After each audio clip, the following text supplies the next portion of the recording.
que nous avons vaincu le diable à cause du sang de l'agneau et de nos témoignages. Donc, si on n'a pas les deux éléments, on ne peut pas vaincre l'agneau.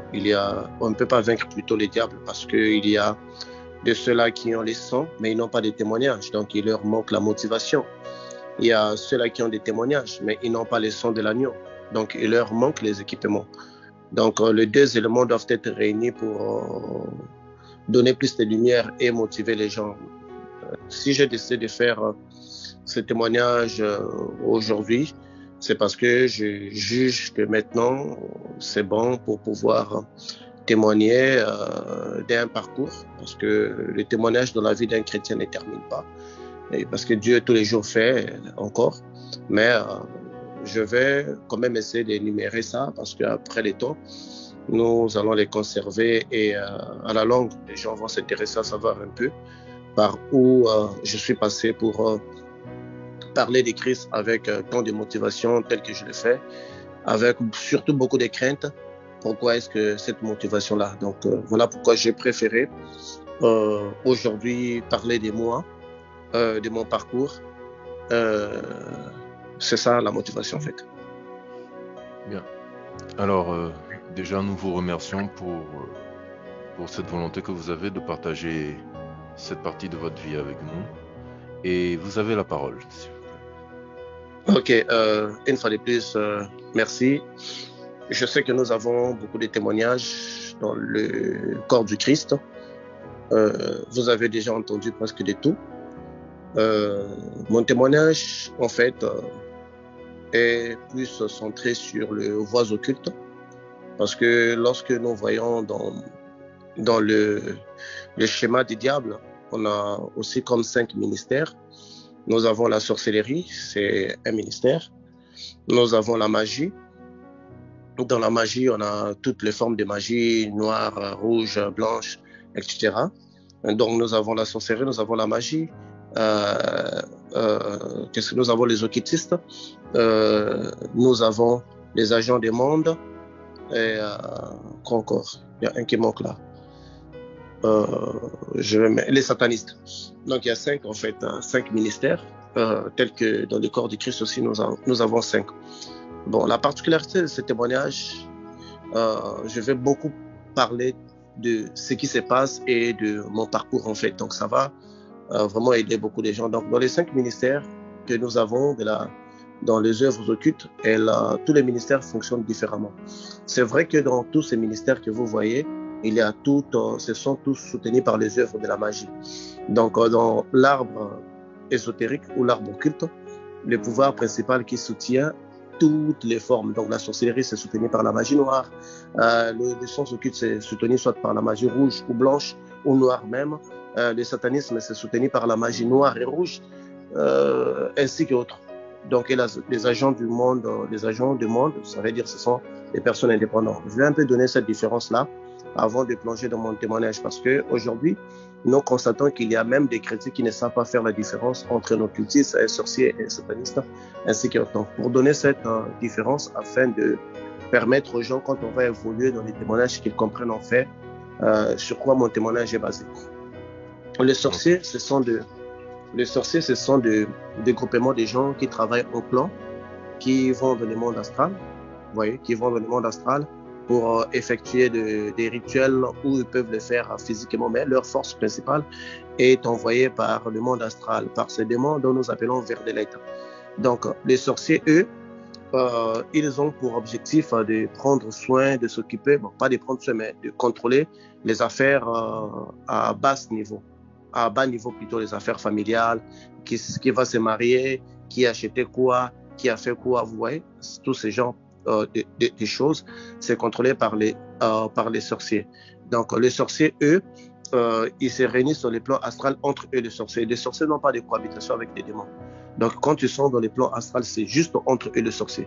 Donc voilà pourquoi si vous parlez à un sorcier, un démon existe, il pourrait lui-même être étonné d'entendre parler qu'un démon existe. Parce que lui, quand il quitte son corps, il va dans le monde astral, il se retrouve seulement entre humains, mais qui sont dotés d'un pouvoir de se déplacer, de se transformer en différents animaux. Donc, les sorciers, c'est le plus bas niveau du triangle mystique, donc triangle luciférien que vous voyez. dessiner par-ci et autre. Donc les sorciers, c'est quelqu'un dans le niveau de la sorcellerie, vous êtes tout est permis. On appelle ça comme ça, les sorciers sont tout est permis. Donc un sorcier peut être un chrétien, un sorcier peut être un musulman, un sorcier peut être un franc-maçon, un sorcier peut être un prêtre, un sorcier peut être un prostitué, un sorcier peut être tout. Parce qu'à son niveau, on lui permet de tout faire. Il est tout. Donc, à part être tout, un sorcier attaque tout le monde. Un sorcier peut attaquer un pasteur, un sorcier peut attaquer un magicien, un sorcier peut attaquer n'importe qui, sauf Satan et les démons, bien sûr. Ça, c'est le niveau de la sorcellerie. Donc, ils sont carrément différents des autres niveaux parce qu'au niveau de la sorcellerie, on n'apprend pas. Si vous voyez un sorcier qui se met, qui ne peut pas rentrer des livres, mettons des livres, il est en train de s'aperfectionner pour devenir magicien. Mais la sorcellerie, comme vous le savez, dans beaucoup de traditions africaines, c'est juste en donnant la chair humaine à quelqu'un et ça s'active. C'est parce que son origine, c'est avec Ève. Vous savez que Ève avait mangé et son intelligence s'ouvrit. Voilà pourquoi ceux-là qui pratiquent la sorcellerie, ils appellent ça l'intelligence des ancêtres ou la sagesse ancestrale. Donc c'est ça. Donc la sorcellerie vient d'Ève, puisqu'elle vient d'une femme. Voilà pourquoi les sorcières, eux, ils ont plus de pouvoir que les sorciers. Et dans les temps, si vous voulez remarquer que la sorcière était chassée, la sorcière était tuée. Donc tu ne laisseras pas vivre la sorcière. À cette époque-là, la Bible ne nous parle pas des sorciers, nous parle de la sorcière. Parce que dans les moments très éloignés de l'histoire de l'homme, la sorcellerie n'était faite que par des femmes. L'homme n'avait pas ces pouvoirs-là de pouvoir faire la sorcellerie, d'où toutes les sorcières étaient directement les épouses de Lucifer.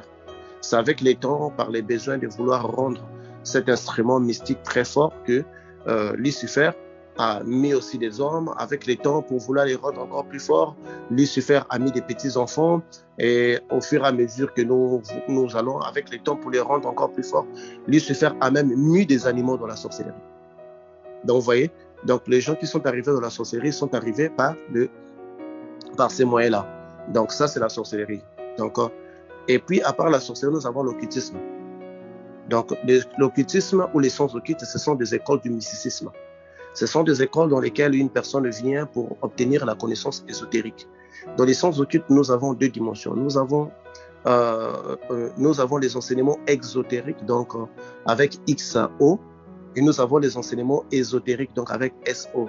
Les enseignements exotériques, c'est l'aspect superficiel des enseignements qu'on donne aux chercheurs de vérité. Donc, dans les voies occultes, nous avons ceux-là qu'on appelle des chercheurs de vérité, qui ne sont pas affiliés à une voie donnée, mais qui cherchent la vérité partout. Eux, on leur limite par des enseignements ésotériques parce qu'ils n'ont pas une initiation contrôlée pour pouvoir atteindre une divinité donnée. À part les enseignements exotériques, nous avons les enseignements ésotériques. C'est l'aspect secret ou l'aspect interne même, caché, qui est donné aux adeptes qui obtiennent l'initiation, qui sont admis par le maître physique ou les maîtres dans l'autre royaume des cieux. Donc, dans n'importe quel monde, parce que l'ésotérisme peut être lié au monde des eaux, peut être lié au monde de l'air, peut être lié au monde souterrain ou peut être lié dans certaines régions sur les mondes physiques dont on parle de certaines planètes, Vénus, Jupiter, le Soleil, ainsi qu'autres. Donc c'est comme ça. Mais dans les sciences occultes, on cherche une divinité.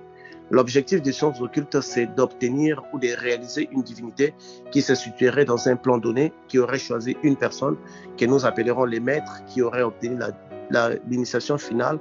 Et lui, à son tour, il va chercher les gens, recruter les gens pour leur donner l'initiation pour atteindre son Dieu, donc pour les amener vers Dieu, vers son Dieu qu'il a découvert. Donc ceci engendre une certaine différence de niveaux.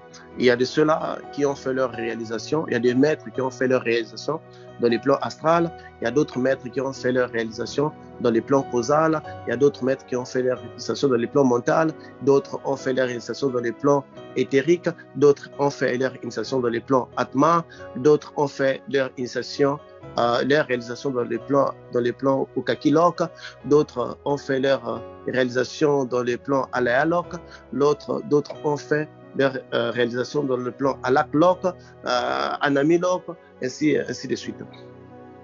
Donc, si les maîtres, son initiation est dans les plans astrales, vous ne pourrez jamais dépasser les plans astrales. Donc, toutes vos activités vont se limiter au plan astral parce que vous ne pourrez pas dépasser sa divinité.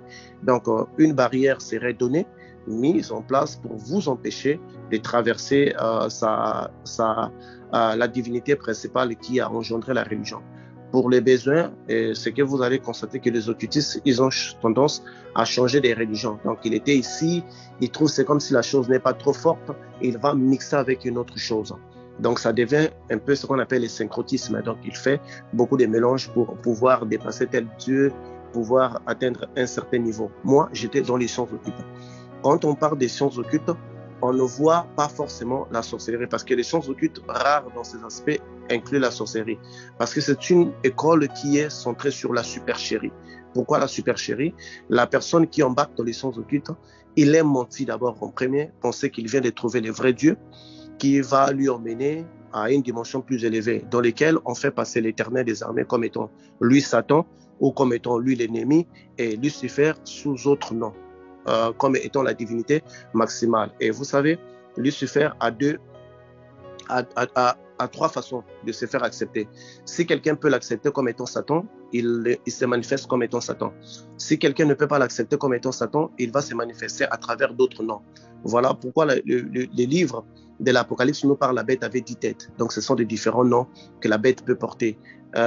Et si la personne ne peut pas l'accepter par d'autres noms, ni étant Satan, il va emmener la personne à l'athéisme. Donc, il a 3 voies pour obtenir les âmes. Donc, par là, l'initié, il est totalement innocent. L'initié cherche la connaissance. L'initié vient de débarquer dans une école mystique où il pense pouvoir développer ses capacités psychiques innées en lui par rapport aux faits ou aux réalités qui se produisent chaque jour dans la vie de quelqu'un. Et surtout, cela est dû au fait des questionnements. Donc, retenez ces mots, questionnements, qui emmènent la personne à pouvoir aller chercher un peu des réponses ailleurs. Ce sont des occultistes. Je fus un occultiste. À part les sciences occultes, nous avons la magie. La magie, vous savez, c'est l'art de travailler avec des esprits de différents légions ou de différentes zones pour obtenir un bien-être ou l'expansion de l'être humain. C'est ce qu'on appelle la magie, dans lesquelles se divise par les magie rouge, magie noire, magie blanche. On ne va pas entrer dans ces détails-là parce que ce n'est pas le temps, c'est le temps de mon témoignage. À part eux, on a les satanistes. Les satanistes, ce sont des gens qui ont accepté Lucifer par son vrai nom, comme étant Satan. Ils sont conscients des causes, ils sont conscients qu'ils sont embarqués dans une voie où Lucifer est le roi. Mais seulement ces rois camouflèrent Lucifer dans le satanisme, il leur donne des différentes probabilités dans lesquelles Lucifer est accepté comme étant Dieu principal, lui qui est le créateur de toutes choses, et l'Éternel, donc Jéhovah, lui aurait volé sa place. Voilà pourquoi il lutte pour récupérer sa place. L'autre dimension, il l'accepte comme étant Satan, l'ennemi de Dieu. Ça, c'est la dimension la plus forte. Parce que quand vous l'acceptez déjà comme étant Satan, l'ennemi de Dieu, vous êtes susceptible d'être possédé par des démons, de faire des sacrifices humains. Là, vous quittez les stades de faire des sacrifices d'animaux. Et il y a d'autres personnes qui l'acceptent juste comme étant une force, une énergie de la connaissance, mais comme étant athée. Ça veut dire que Satan n'existe pas, Dieu n'existe pas, mais c'est juste une force. Donc, il se donne un peu cette probabilité-là de se faire accepter par plusieurs dimensions de satanistes. Donc, tous les satanistes ne sont pas au même niveau et tous les satanistes ne commettent pas des crimes humains. D'autres se limitent aux animaux. Donc, ils ne touchent pas au sang humain, mais ils sont satanistes. Ils croient avoir fait de ça pour la bonne cause. Nous avons les agents du monde. Les agents du monde, ce sont des différentes personnes individuelles qui ont été contactées par des esprits donnés. Ces esprits peuvent être des sirènes, peuvent être des mondes de l'air, des mondes, des différents mondes que vous connaissez. Ils sont contactés indifféremment comme étant un individu, donc ils travaillent en solo. Je pense que toute personne entre nous, nous avions déjà entendu des gens qui ont dit que non, je m'endormais, un esprit m'appelait et puis je commençais à servir des mondes des eaux. Et souvent, ceux des mondes des eaux, ils choisissent les enfants s'ils sont maltraités. Voilà pourquoi je vais encore attirer l'attention aux parents, ne maltraitez pas vos enfants, parce que quand un enfant dort triste pour être maltraité, excusez, ces esprits-là, surtout des eaux, viennent dire à l'enfant que on ne t'aime pas, tu es malheureux, tu es vraiment très malheureux, moi je vais t'aimer à une condition que tu m'acceptes. Vous voyez, à ce point-là, la personne a la possibilité et a la facilité de pouvoir accepter les esprits des eaux. À part ces esprits des eaux-là, donc des agents des mondes, ils peuvent travailler avec les mondes des eaux, ou si c'est avec les mondes des eaux, c'est ceux-là qu'on appelle des agents des sirènes. Donc il doit faire des missions pour ces mondes-là, il doit avoir une sirène mère qui va coordonner et qui va l'alimenter, qui va s'en charger de lui, donc il va s'en charger de tout son parcours. Parmi ces agents-là, des mondes des eaux, il peut être lui-même possédé par une sirène, ou il peut être en train d'effectuer les tâches pour une sirène. Donc, il reçoit ça, on appelle ça un agent conscient qui a accepté un pacte, qui a accepté de servir. Il reçoit des missions, il a une sirène titulaire qui l'oriente, qui lui dit de faire ça, de faire ça, de faire ça. D'autres n'ont pas de sirène titulaire, mais ils sont juste possédés par des esprits de sirènes qui utilisent leur corps, leur mental. Donc, elle-même ou la personne ou lui-même ne comprend pas comment est-ce qu'il devient gay, comment est-ce qu'il devient homosexuel. Il ne comprend pas pourquoi est-ce qu'il veut coucher avec tant d'hommes. Quelque chose en lui demande, quelque chose en lui demande. Donc en fait, il est victime de cet esprit-là qui utilise son corps. Lorsque c'est une sirène mâle qui possède une femme, la femme aura des tendances au mot, donc il devient un homme, une lesbienne. Si c'est une sirène féminine qui possède un homme, on fait des comptes, l'homme va devenir une comment est-ce qu'on dit ça, comment est-ce qu'on appelle ça, je sais pas, gay. Donc, il va avoir des tendances féminines en elle. Ouais. Donc, ça dépend, oui, des contradictions de sirène. Donc, c'est ça dans les mondes des agents. Il y a aussi les agents des mondes de l'air. C'est égal les mondes des petits-enfants, parce que la sorcellerie fait aussi partie des mondes de l'air. Parce que ça s'est fait dans les plans astrales. Puisque les plans astrales, c'est l'axe aérien des principautés et des dominations. Donc, ça fait partie. Donc, dans les mondes de l'air, où les gens sont recrutés pour servir de la sorcellerie, comme on avait parlé au début, ou excusez-moi, les témoignages là seraient un peu trop riches parce que je veux donner beaucoup de détails. Je ne vais pas juste raconter une histoire et puis les gens sont perdus, n'ont pas des réponses. Donc je vais vraiment les rendre utiles pour des gens qui vont l'écouter à la langue, qu'ils comprennent. Merci d'avance. Ok. Alors, donc, la personne peut être mise dans la sorcellerie comme étant agent de l'air. Donc là, c'est brut.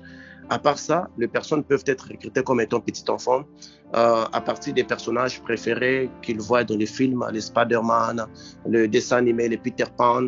Alors, ces entités de l'air-là, ils vont prendre cette apparence pour approcher l'enfant. Parce que toutefois que l'enfant regarde ces films, l'enfant ne regarde pas seulement ces films, mais l'enfant désire obtenir les pouvoirs que les super-héros ont dans les films. Alors, l'entité de l'air qui va venir lui approcher va lui proposer de lui donner ses pouvoirs. Et cette entité va commencer à lui emmener dans les missions de l'air, où il va effectuer les missions de l'air, où il va être dans l'escadron, comme ce fut ton cas, le frère Patrick, dans ton enfance. Donc, tu vois, on vous embarque dans ça, vous opérez dans des vaisseaux spatiaux avec des dirigeants ou avec certains, on peut même vous mettre chef par rapport aux moyens ainsi qu'autres. Et comme dans des vaisseaux où les gens opèrent, ils opèrent d'abord pour intercepter des prières. Quand on dit intercepter des prières, savoir qu'est-ce que les gens sont en train de prier, qu'est-ce que la personne demande. Alors, s'ils peuvent en avoir, Satan, il va envoyer une personne en premier. Par exemple, vous demandez un mariage. Si le temps-là n'est pas encore arrivé, Satan va prendre les mariages, va vous envoyer un agent de sa part. C'est exactement, quand Jésus avait fini le jeûne, Satan savait que Jésus voulait manger. Il l'emmène en premier, sa nourriture à lui. Donc Satan agit comme ça parce qu'ils peuvent intercepter cette ligne des prières. Donc ils ont tendance à écouter. Mais c'est une mission très dangereuse dans laquelle il y a des prières fortes qui peuvent causer des explosions ainsi qu'autres. À part combattre dans ce sens-là, puisqu'ils travaillent dans les dimensions de l'air, donc ils sont aussi comme des démons. Ils doivent aussi aider les sorciers à effectuer leurs mouvements. En fait des comptes, lorsqu'un sorcier quitte d'un point A pour aller à un point B, il voit son appareil être guidé. Or, les GPS qu'il utilise pour aller dans une telle direction, pour localiser quelqu'un en Afrique, en Europe, ces réseaux-là, lui est donné par ces agents-là. Donc, vous voyez l'importance. Donc, c'est un monde organisé.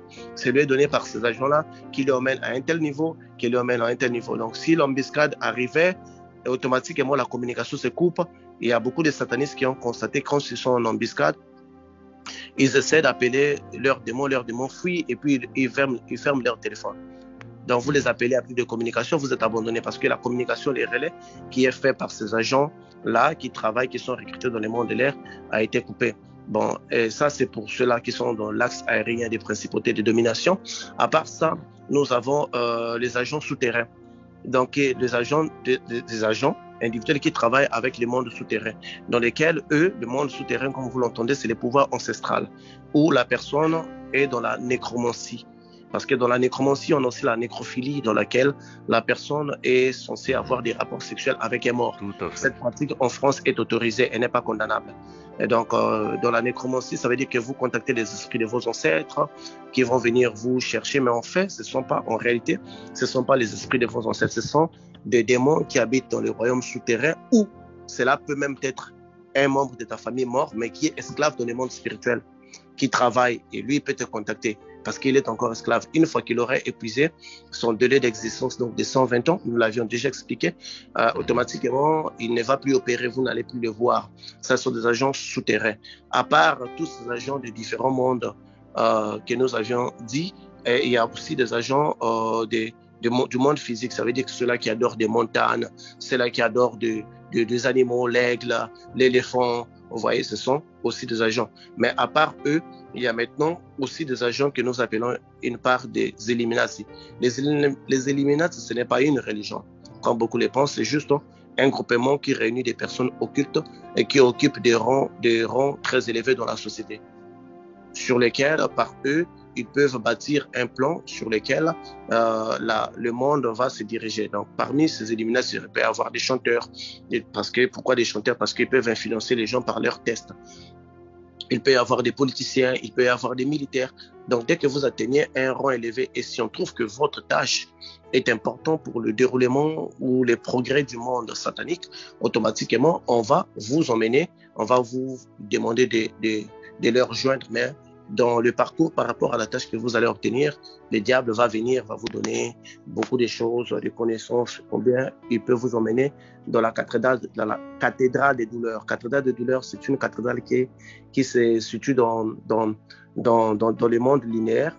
Là, il y a pas trône officiel de Lucifer, parce que le trône officiel de Lucifer, c'est dans l'enfer. Mais là, il y a un trône où le corps des personnes qui avaient bien travaillé pour Lucifer sont conservées, en fait. C'est comme sous forme de glace. Si Dieu veut un jour que nous parlons de chaque ministère de Satan, on va décortiquer chaque ministère pour avoir plus de connaissances pour ça.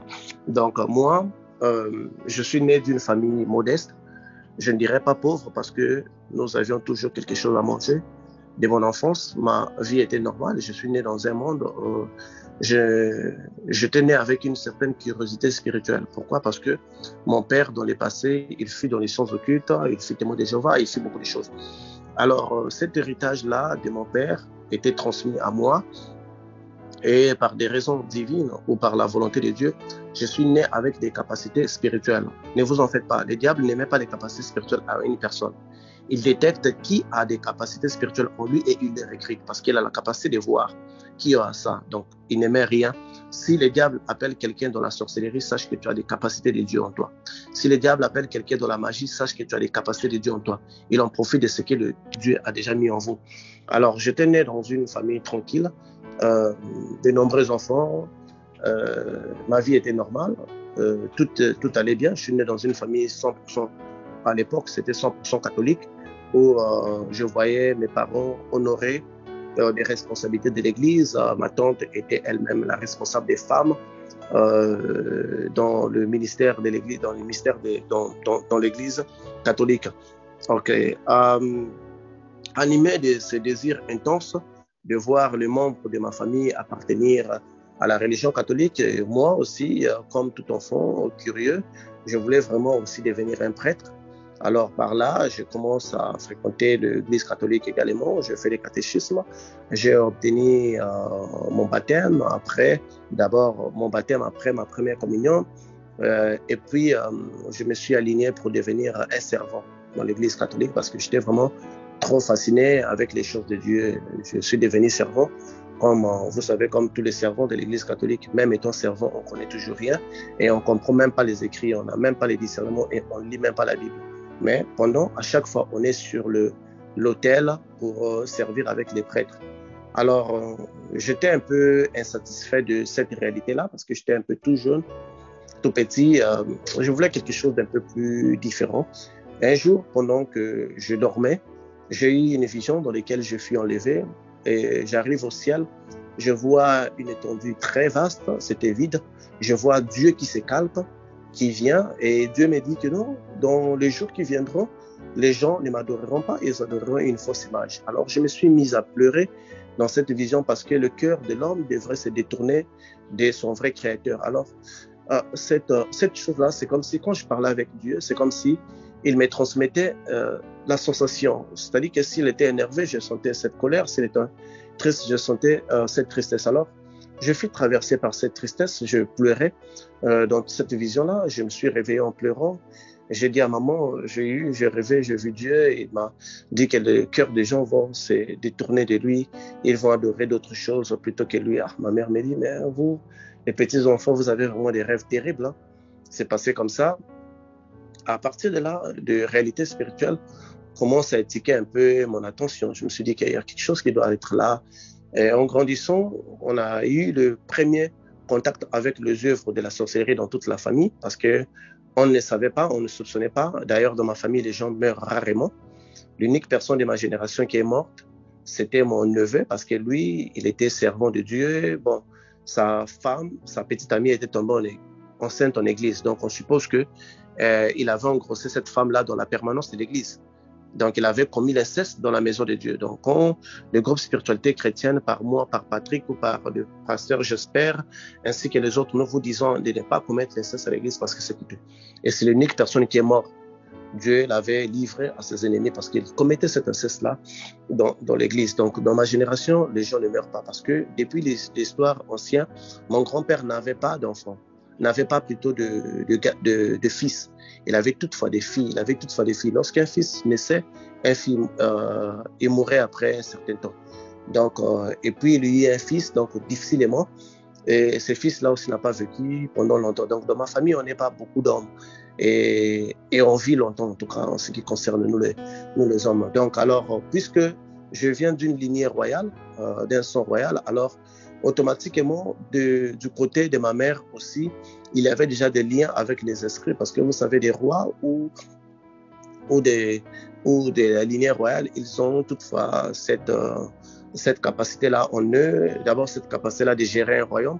Pour tous ceux-là qui sont à côté de moi, ont constaté que j'ai un grand cœur, j'aide tout le monde à la mesure où je peux. C'est comme si je prends soin de tout le monde autour de moi, parce que j'étais né censé pour diriger, aimer tout un royaume.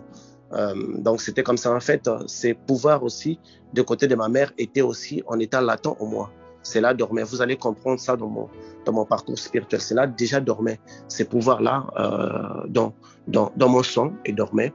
Alors mon grand-père fut un grand homme d'affaires et ce qui faisait que les hommes qui naissaient de ma famille, peu importe ce qu'ils essaient de faire, ils prospèrent toujours. Même s'ils n'avaient pas été vraiment à l'école, mais s'ils touchent quelque chose, ils prospèrent. Donc c'est comme ça, on n'a pas d'homme vraiment qui souffre amèrement parce que cet homme-là ne veut rien faire. Donc on a plus de femmes qui font beaucoup de scandales dans ma famille. Alors, mettons, suite à cet événement-là, de cette vision-là, nous avons connu la première expérience avec la sorcellerie. Pourquoi? Nous avions ma petite sœur dans la maison. Une fois, elle était tombée malade. Bon, papa gagnait bien. On l'emmenait à l'hôpital, mais avec toujours des boutons qui lui sortaient dans le corps. On ne comprenait pas qu'est-ce qui s'est passé. Ma mère, elle avait l'esprit un peu éveillé.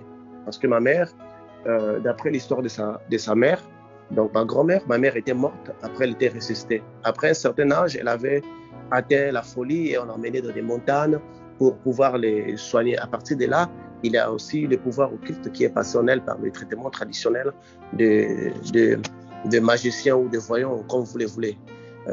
Comme ça. Donc, elle avait aussi ces pouvoirs-là. Alors, ma mère pressentait que quelque chose n'allait pas.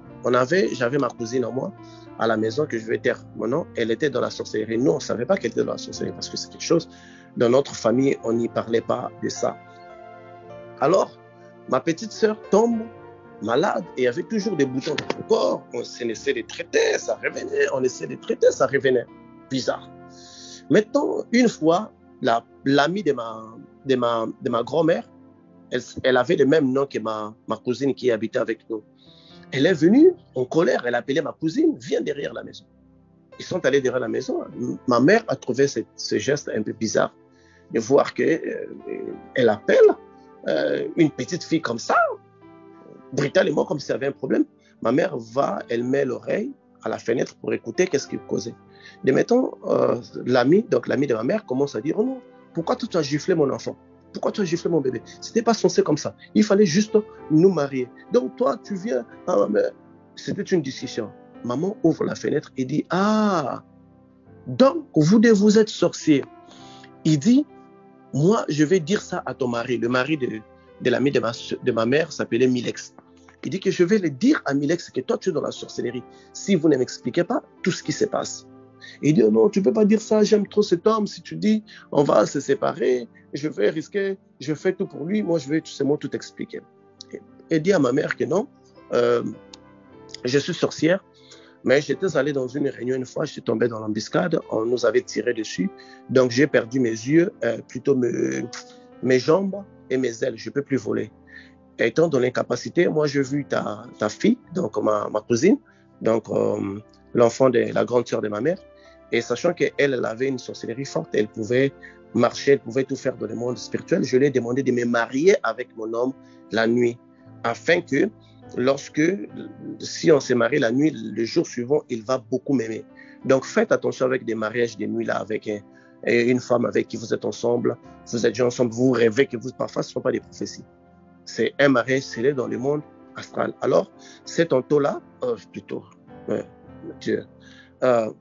ma cousine, je ne veux pas dire son nom, elle était partie, mettons, pour aller voir l'amie de ma grande sœur, de ma mère plutôt. Et comme l'amie de ma mère avait un peu peur la nuit, je ne sais pas si elle avait changé l'idée, elle prend une Bible, elle met sur la porte d'entrée. Et lorsque ma cousine arrive sur la porte d'entrée, elle trouve le feu. Elle ne pouvait pas entrer. Elle était maintenant en colère, elle entre par la fenêtre. Et avec cette colère-là, elle n'avait pas fait le mariage, mais ils avaient un bébé, l'amie de ma mère, qu'on appelle Anto. Elle avait, je ne sais pas si elle est morte déjà ou pas, elle avait un bébé. Et alors ma cousine, elle se fâche, elle gifle le bébé. Et le lendemain, le bébé se réveille avec le visage gonflé. Et l'amie de ma mère, donc Anto là, savait que c'était elle. Elle était venue maintenant pour lui dire pourquoi elle avait fait ça. Parce que la mission pour laquelle elle était venue accomplir, elle ne l'avait jamais fait. Alors ma mère était un peu stupéfaite. On n'avait jamais entendu parler de la sorcellerie. On savait que ça existait. On entendait ça chez des voisins. On entendait des histoires que des sorciers existaient.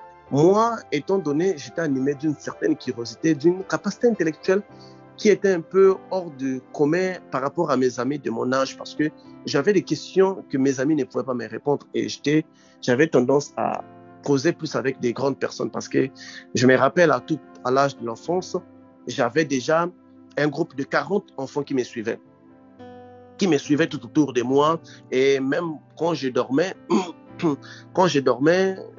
parfois à 9h déjà, maman veut me réveiller, me dit que non, tes amis sont là devant la porte assis pour venir te chercher, pour aller s'amuser avec eux. Donc j'avais déjà cette capacité-là de réunir des gens autour de moi, parce qu'ils avaient constaté un certain leadership autour de moi. Et ma mère me disait, ah, toi tu es vraiment d'une race royale, tu vois que les gens veulent te servir d'eux-mêmes.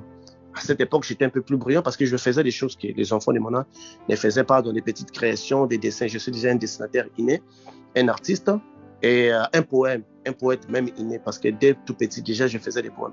Alors, cette capacité-là, donc j'entendais, mettons, parler de la sorcellerie pour la première fois. Alors, je suis étonné, mon frère. J'arrive, ma mère revient, elle vient directement questionner de, mettons, ma cousine. Elle dit, viens ici, assieds-toi. Toi, tu es sorcière. Elle pleurait. Elle dit que non, je suis sorcière, je le fais avec ma mère, donc la grande sœur de ma mère. On était tous dépassés parce que dans notre famille, on n'avait jamais entendu cela. Et là, par là, on comprend que même nos hommes, donc mes oncles, donc le frère de ma mère qui était mort, puisque mon grand-père, je l'ai dit jadis, il avait des difficultés d'avoir des garçons, donc des fils. Donc c'était eux, le clan de la sorcellerie, qui éliminait. Mais puisqu'ils n'étaient pas conscients des actes de la sorcellerie dans la famille, cela s'est passé inaperçu. Lorsque le sorcier travaille, ils veulent que vous ne soupçonnez pas. Vous pensez que des morts sont des morts naturelles, c'est une maladie généalogique, ça vient des ancêtres, c'est normal qu'on puisse être tuberculoïde, c'est normal qu'on puisse être drépanocytose. Alors que si vous allez dans la racine de ces maladies-là, le diable ou les membres de nos familles éloignées, ils avaient fait un pacte avec l'esprit qui, pour récompense, ils avaient mis les maladies dans des générations pour prendre des gens. Alors, ça nous dépassait. Il dit que non, je suis dans la sorcellerie avec ma mère. Ça, c'est elle qui parle. Alors, nous, c'est elle qui m'a donné la sorcellerie et c'est nous qui avons pris ma petite sœur, donc ta fille, on l'avait emmenée dans la forêt, on l'avait flagellée, donc on l'avait tapée. Et puisqu'on les tape toutes les nuits là, ce sont des boutons que vous les voyez qui sortent. Parce qu'on a l'intention de les manger, mais on n'arrive pas à les manger. Mais voilà pourquoi on est en train de la torturer. Et elle, ma cousine là, elle avait comme de plaies dans la tête là, qui ne guérissaient pas malgré tout ce qu'on essaie de mettre. Elle dit que non, mes plaies qui sont dans la tête, c'est les sels de la sorcellerie. C'est moi qui fais la cuisine.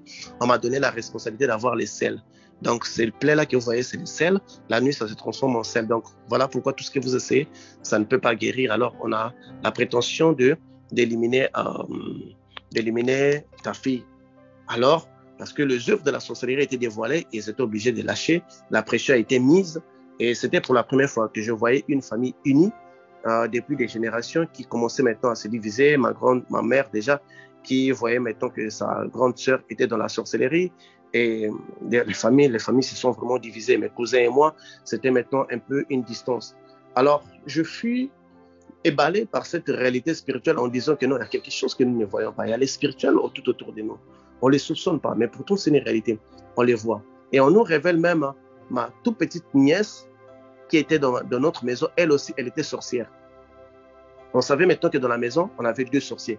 Mais on ne savait pas à propos d'un sorcier. Une fois, je venais de l'école.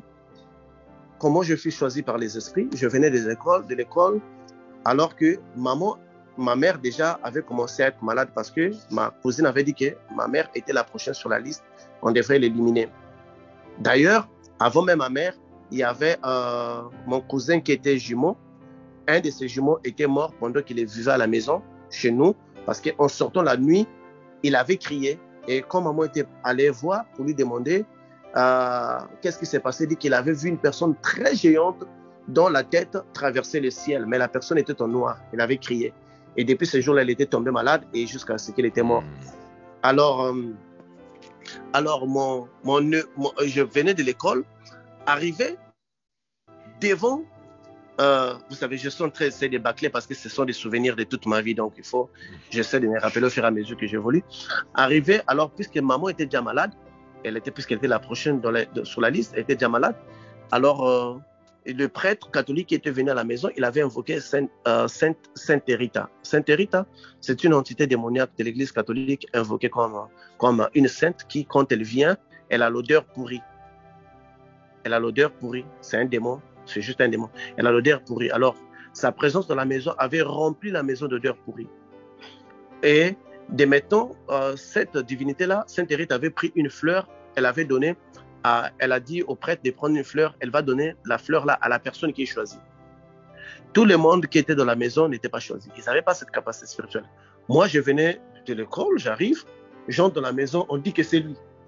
J'étais étonné, c'est moi, comment ça? Moi, je viens de l'école et puis il y a l'odeur pourrie dans la maison.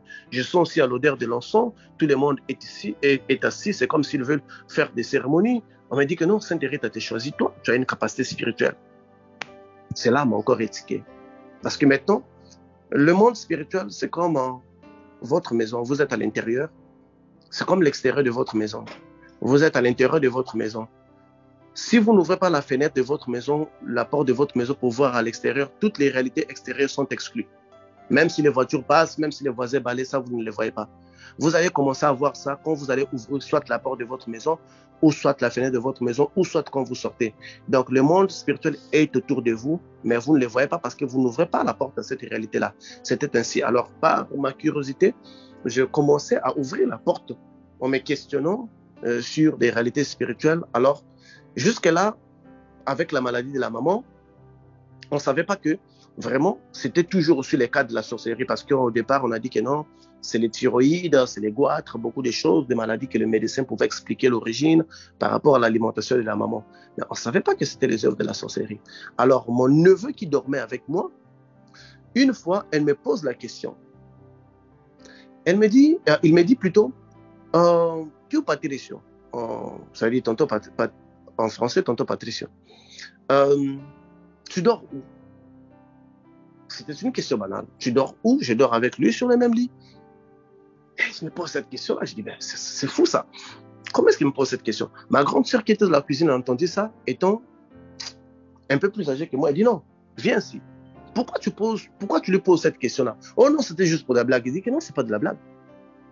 Il dit, si tu me dis pas, moi je vais te taper. Il dit non, parce que ça fait déjà une semaine qu'on cherche Tio Patricio, on les voit pas, son lit est toujours vide. Ça veut dire que quand tu dors, on ne les voit pas. Écoute, l'Éternel commence à nous protéger avant même que nous puissions souligner son nom dans nos lèvres. Amen. Avant même que nous l'aimions, il avait déjà commencé à nous aimer. Amen. Donc moi, je ne savais même pas que tout autour de moi, un mécanisme a été mis pour me rendre invisible quand je dormais contre leurs attaques, parce que mon parcours n'était pas de la sorcellerie. Donc je ne devrais pas passer par ce chemin-là. Donc tout ce qu'il pouvait. Donc certainement, je pense, quand j'analyse par rapport à ma connaissance d'aujourd'hui, dans la nourriture que je mangeais, il mettait de la sorcellerie. Mais, parce que quand tu venais me chercher, parce qu'un sorcier ne peut pas venir te chercher si tu n'as pas mangé de sa nourriture. Donc, certainement, quand tu venais me chercher, il ne me trouvait pas. Alors ça, c'était bizarre. Voilà pourquoi il avait posé cette question-là pour me localiser. Alors, il dit que non, on est dans la sorcellerie avec la grand-mère, donc la sœur de la maman. C'est nous qui vont manger donc ma mère, Mémé Julia, parce que son nom c'est Ferreira Juliana de Jésus. Donc c'est nous qui voulons manger Mémé Juliana. Alors je ne suis pas seul, c'est moi qui suis à l'intérieur et ma toute petite nièce qui était là, toute Nadine, elle aussi elle est dans la sorcellerie, sa grande sœur est dans la sorcellerie, donc on vient sous forme de l'aigle. Et donc la grande sœur de la maman, donc ma tante à moi, c'était elle, donc la plus gradée dans la sorcellerie de la famille. Comment est-ce qu'elle était arrivée la plus gradée? Elle avait un problème avec sa rivale plutôt. Voulant détruire sa rivale dans le passé, elle s'est mise parce qu'ils avaient un homme riche, donc elle voulait tous avoir l'approbation ou l'attention de cet homme-là. Elle voulait combattre maintenant sa rivale. Elle est allée dans des maisons de magie, des magiciens, des voyants pour lui faire des fétiches pour que l'homme l'aime. Et cet homme-là, le magicien-là, lui avait donné de la sorcellerie. Lui avait donné de la sorcellerie. Donc, elle, sa sorcellerie ne vient pas qu'on lui a donné ça à l'âge d'enfance. On lui a donné la sorcellerie chez un marabout. On lui a donné la sorcellerie. On dit que non, l'unique façon de pouvoir vaincre ta rivale, tu dois toi-même être sorcière. Comme ça, tu vas les combattre dans l'esprit, tu vas l'écarter, tu vas détruire sa vie. Elle est devenue sorcière. Et en devenant sorcière, comme c'était une sorcellerie à l'âge adulte, il y avait une plume d'oiseau de beaucoup de couleurs qui lui avait sorti de la tête. Une plume très... Je sais, on lui avait arraché cette plume-là. C'était étonnant de voir notre tante qui avait une plume d'oiseau. De beaucoup de couleurs, on ne sait pas si c'est quel oiseau. C'était comme ça, visible dans la journée. On avait tous vu ça. Et on lui avait arraché ça. Ça, c'était le symbole de confirmation de sa sorcellerie dans le monde occulte. Donc par là, jusque-là, on voit déjà que ce sont des domaines déjà qu'on avait déjà commencé à voir dans les passés. Si on insiste sur quelque chose, parce qu'on connaît les conséquences. Et elle, avec sa sorcellerie, donc quand elle venait chez nous pour venir attaquer ma mère, elle ne venait pas avec des avions, elle venait avec l'aigle. Et à l'heure qu'elle arrivait, nous on entendait les bruits dans les plafonds, et on entendait quelque chose qui marchait dans les plafonds. Bon, nous, comme on avait des chats, parce que moi je suis grandi avec des chats, on pensait que ce sont des chats qui marchaient sur les plafonds. Or, c'était elle qui venait. Alors mon neveu, là, mon neveu là, va dire maintenant que non, c'est nous qui venons. C'est elle qui vient. Quand vous entendez vraiment le son de l'aigle, c'est elle qui vient et c'est elle qui marche sur les plafonds. Parce que les bruits là se dirigeaient du salon jusque dans la chambre de ma mère et ça s'arrêtait. Il dit que non, c'est vraiment elle. Les choses étaient dévoilées. Ma mère était victime de la sorcellerie. Alors il était temps de se réveiller. C'est ainsi que l'intuition maintenant de chercher les spirituels pour me défendre ou de défendre ma mère, parce que ma mère c'est l'être le plus cher au monde que j'ai eu. Et alors, cette intuition-là de vouloir défendre ma mère contre ces gens-là, contre des sorciers, je ne voulais pas qu'ils tuent ma mère parce que je voyais maintenant que c'était une réalité et j'étais devenu conscient de ça. Alors, je commence à me lancer maintenant dans des prières. On commence à se lancer dans des prières. On commence à aller contacter des prophètes. Vous savez, des prophètes qui guérissent avec des tisanes, des prophètes qui guérissent avec des lançons. En fait, ce sont juste des agents des mondes démoniaques. Je l'ai compris après. Et puis, eux, ils nous donnaient des prophéties parce qu'ils agissent comme maintenant des voyants. Ils disaient ce qui s'est passé. Ils disaient que la maman, là où elle se trouve sur les lits d'hôpital, on a mis deux personnes. Une personne a un revolver, l'autre personne a un marteau. Donc, si tu vas sur les lits de l'hôpital pour prier, et si tu n'es pas fort, on va te taper les marteaux. Donc, tu vas juste sentir les maux de tête. Après, les jours qui vont venir, toi, tu vas mourir. Et nous, on était partis voir le prophète là, qui avait ce faux prophète-là, qui guérissait les gens avec des tisanes ainsi qu'autres. C'est comme à peu près à 20 km. On avait laissé ma petite nièce à la maison. Elle avait à cette époque-là au moins 4 ans. En revenant à la maison, comme on savait qu'elle était de la sorcellerie, moi, je lui pose la question, Nadine, toi, tu es dans la sorcellerie, qu'est-ce qui se passe à l'hôpital? Qu'est-ce que vous avez mis? La petite qui ne sort pas de la maison nous dit exactement à l'hôpital, parce que ma mère était hospitalisée, là, ça fait au moins 15 km. Elle dit qu'à l'hôpital, on a mis 2 personnes, parce que moi, je l'ai menacé. Je dis que si tu n'enlèves pas la maladie dans le corps de ma mère, moi, je vais te tuer. Et elle avait peur, elle dit que non, je ne peux pas aller là-bas parce que là-bas, on a mis 2 personnes, une personne qui a l'arme et une personne qui a les marteaux. Alors, le monde spirituel commence à avoir un sens dans ma vie. J'ai dit, bon sang, Seigneur, ça, c'est une réalité. Elle dit que même sur le réfrigérateur, on a mis une croix. Il y a un démon qui était passé là, qui avait dessiné une croix sur tout ce que nous allons manger dans les réfrigérateurs. Donc, quand on l'ouvre, c'est la mort que nous mangeons et c'est ce qui affecte ma mère. Alors, il dit que vous pouvez voir cette croix-là si vous vous positionnez à l'angle. Vous savez, c'est comme quelque chose qui est sur le mur, mais vous ne pouvez pas le voir si vous n'êtes pas penché dans un angle donné. Je ne sais pas si vous comprenez ce que je dis. C'était comme ça. Donc, il dit que si vous vous placez vers la porte, la lumière du soleil ne va pas taper sur la porte du réfrigérateur. Vous allez voir qu'il y a une croix. Et effectivement, quand on se penche, on voit une croix. On a tous essayé pour nettoyer cette croix-là avec javel, avec tout ce que vous connaissez. La croix-là, elle ne s'enlevait pas. Parce que c'était mis par un démon. C'était le synonyme de la mort dans mon foyer. Alors, l'enjeu était là et ma mère devrait mourir. On était maintenant conscients. Alors, le cousin de ma mère viendrait et va dire à maman que non, écoute, moi je connais un prêtre catholique. Ce prêtre-là, lui, il peut faire des choses très fortes pour t'aider à te libérer de ça. Or, les prêtres qu'il va aller constater là, les prêtres là, lui-même aussi, il est sorcier. Il lui dit que non, parce qu'on voit maintenant, là où ils vont, ils ont tendance à commencer à se réveiller pour nous combattre. On risque de ne pas tuer cette personne-là. Je vais t'emmener, toi tu vas faire des cérémonies, tu vas brûler l'encens, tu vas lui donner l'impression qu'elle est en train d'être protégée, pour prier pour des chapelets, ainsi que autres. Comme ça, elle va s'écarter de cette voie de l'éveil-là. Nous, on aura le temps de les tuer. Et ces prêtres-là venaient à la maison.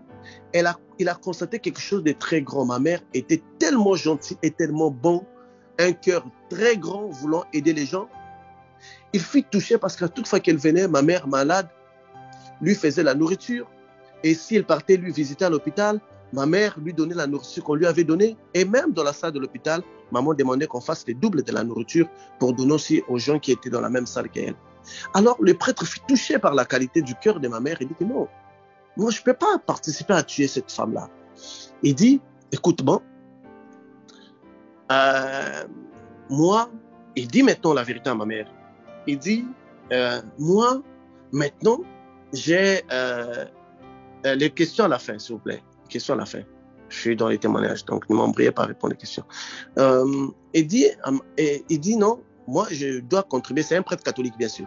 Moi je dois contribuer à ta mort, voilà le jeu, l'enjeu. Mais moi je ne pense pas que je vais le faire encore parce que je suis touché par toi. Par ta bonté, je vais te faire des incisions dans les corps et je vais faire aussi à tous tes enfants. D'ailleurs, j'ai ces incisions jusqu'à aujourd'hui afin qu'on puisse se protéger. Mais demain, je suis censé venir avec Ernesto. Ernest, c'est le cousin de ma mère. Je suis censé venir avec lui pour faire les cérémonies, pour t'embrouiller. Mais moi, je ne vais pas venir avec lui. Je vais venir en avance que lui. Comme ça, je vais vous faire cette cérémonie-là pour vous protéger contre ces choses-là. Alors, il vient en premier. Il nous fait des incisions dans les corps. Il fait les incisions à ma mère. Il s'en va. Le cousin de ma mère va aller chercher Ernesto. Le cousin de ma mère va aller chercher les prêtres catholiques. Il trouve que les prêtres catholiques n'est pas. Dans l'intuition de la sorcellerie, il a su que le prêtre était à la maison. Alors, en venant, puisque les prêtres avaient fait de cérémonies même jusqu'à la porte. Dès qu'il pétille la porte, il crie.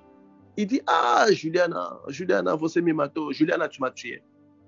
Non, c'est disant, t'as tué comment? Ah, vous avez mis une arme contre moi, cette arme s'est déclenchée.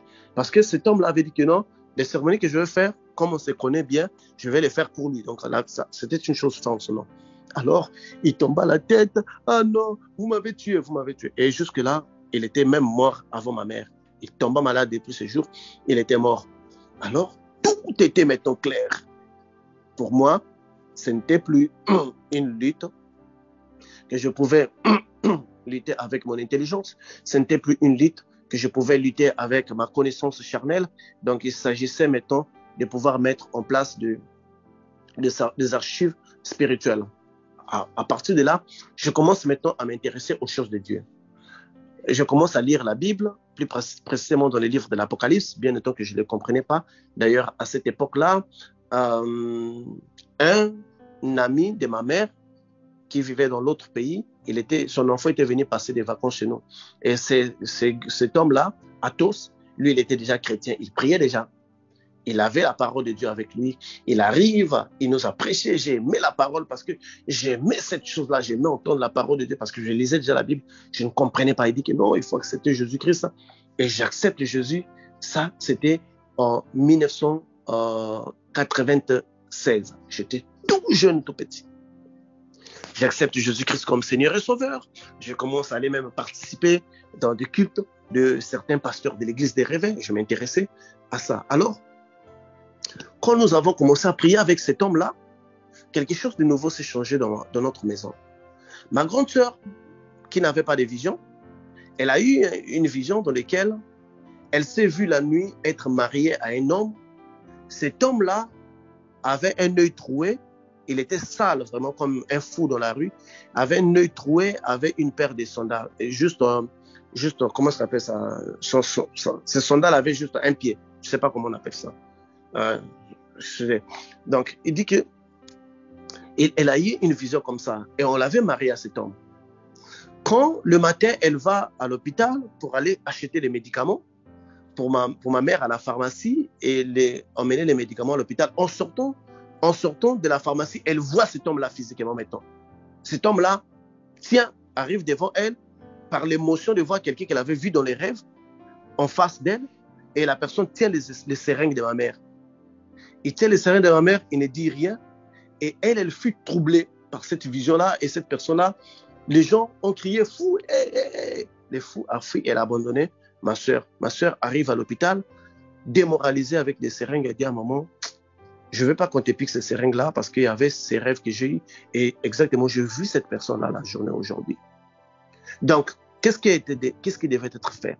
Si elle n'avait pas eu la vision, dès qu'on aurait injecté maman, ces seringues-là, elles seraient mortes. Donc, parce qu'on avait maintenant commencé à prier, Dieu a commencé à révéler des choses cachées. Parce qu'il est l'Éternel qui sonde les profondeurs, qui met les œuvres de les ténèbres à la lumière, qui dévoile le projet même de Lucifer. Comme ça, comme maman a dit, maman, le docteur est venu dire au docteur, moi, je ne vais pas prendre ces seringues-là, voilà. Le docteur dit que non, je te crois. Parce qu'il se passe beaucoup de choses ici et je te crois. Alors, ça m'a motivé. J'ai dit que réellement, Jésus-Christ existe. Jésus-Christ existe. Alors, j'ai commencé à m'efforcer, j'ai commencé à aimer Dieu. Et puis, la famille s'est dissociée parce que les œuvres étaient là. Maman est toujours restée malade, catholique à 100%. Elle ne voulait pas aussi quitter l'église catholique parce qu'elle avait dit qu'elle est née catholique, elle va mourir catholique. Elle, c'était pape. Son papa, c'est pape. Elle n'a pas voulu, mais quand même, en découvrant les œuvres de la sorcellerie, la famille s'est déjà partagée. On était déjà maintenant aux aguets, chacun dans son coin, observant. Mais moi, le goût là de trouver ce Dieu-là qui révèle des choses était resté à l'intérieur de moi. Alors, je continuais à chercher. Je me fais baptiser en 1997. Donc, si je vois l'année de mon baptême jusqu'à maintenant, là, je pense que ça fait plus de 20 ans que je suis un ancien dans la foi. Donc, je suis jeune parce que j'ai commencé les choses de Dieu, j'avais, je pense, 11 ans ou 12 ans. Donc, j'étais très jeune. Donc, je suis très vieux dans la foi. Très vieux. Mais, comme tout chrétien, Je venais d'avoir les baptêmes. Une fois, je suis arrivé dans ma chambre. Je n'avais pas parlé en langue le jour que j'avais eu le baptême. Et par immersion, dans un fleuve, je n'avais pas parlé en langue. Mais arrivé à la maison, je priais. Je priais, ma maman entendait comment je priais. Pour elle, c'était très beau de voir son enfant prier. Et pendant que je priais, je sentais ma langue en train de bégayer. Je bégayais, mais qu'est-ce qui se passe là? Pourquoi ma langue devient lourde? Je débrayais pour dire même, mon Dieu, écoute-moi, donc je bégayais. Je sors de la chambre, maman me dit, mais qu'est-ce qui se passe? Toi, tu parles dans une langue étrange. J'ai dit, non, maman, je priais, mais j'étais en train de bégayer. Il dit, non, toi, tu n'as pas bégayé. Tu as parlé une langue que je n'ai jamais entendue quelque part. J'ai douté à ma mère. J'ai dit non, non, non, non, non. Voilà pourquoi quand je vois des gens fabriquer les parlants en langue là, je dis arrêtez vos bêtises là, arrêtez vos bêtises là. J'étais quelque chose de béni au coin de la rue, manger, arrêtez vos bêtises. Parce que quand je l'avais parlé, je ne savais même pas que je l'ai parlé, j'ai douté avec ma mère, j'ai dit c'est faux. Et ça s'est fait plus de 4 fois. Et des gens commençaient à me dire que toi tu parles langue. Les goûts là, je dis que ah bon, ces choses là commencent à exister, je commence à aimer. Mais à un certain moment, quand on est un chrétien qui n'a pas d'expérience, quand on est un chrétien qui n'a pas vraiment touché les fonds de Dieu, on finit par perdre cette foi et cette motivation-là par la carence de ne pas pouvoir grandir, de ne pas pouvoir aller à l'étape supérieure.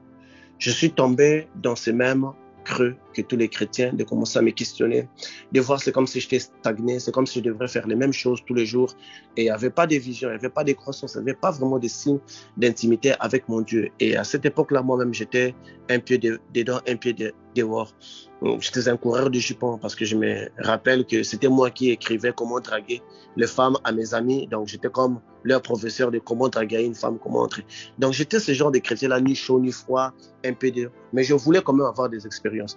À cause de cette vie chrétienne que j'avais qui n'était pas bonne, alors je ne pouvais pas saisir les robes de l'Éternel. Je ne pouvais pas saisir le morceau de doigt de Jésus. Je ne pouvais pas saisir cela. Donc Jésus était pour moi une réalité qui était éloignée, malgré que je confessais Jésus-Christ comme Seigneur et Sauveur. Je ne le vivais pas, je ne le voyais pas. Alors je cherchais quelque chose de très grand. De très grand.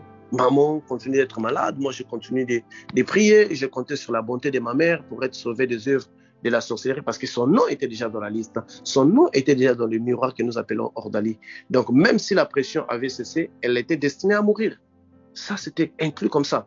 Mais on priait toujours, Dieu, souviens-toi des mamans, elle aussi catholique 100%, vous lui parlez autre chose, elle c'est les chapelets, elle dit que c'est sa mari, c'est sa Madonna, je ne sais pas quoi. C'était comme ça avec ma mère. Nous, on se débrouillait, on priait. J'aimais trop ma mère, je l'aimais trop, je voulais la voir bien. Et il y avait des médicaments qu'elle prenait et qui n'amélioraient presque rien, mais ça la maintenait. Allô? Je pense que ça a coupé. Oui, vous êtes là. Oui, qui les maintenait quand même en vie, mais qui ne les permettait pas d'être guéri.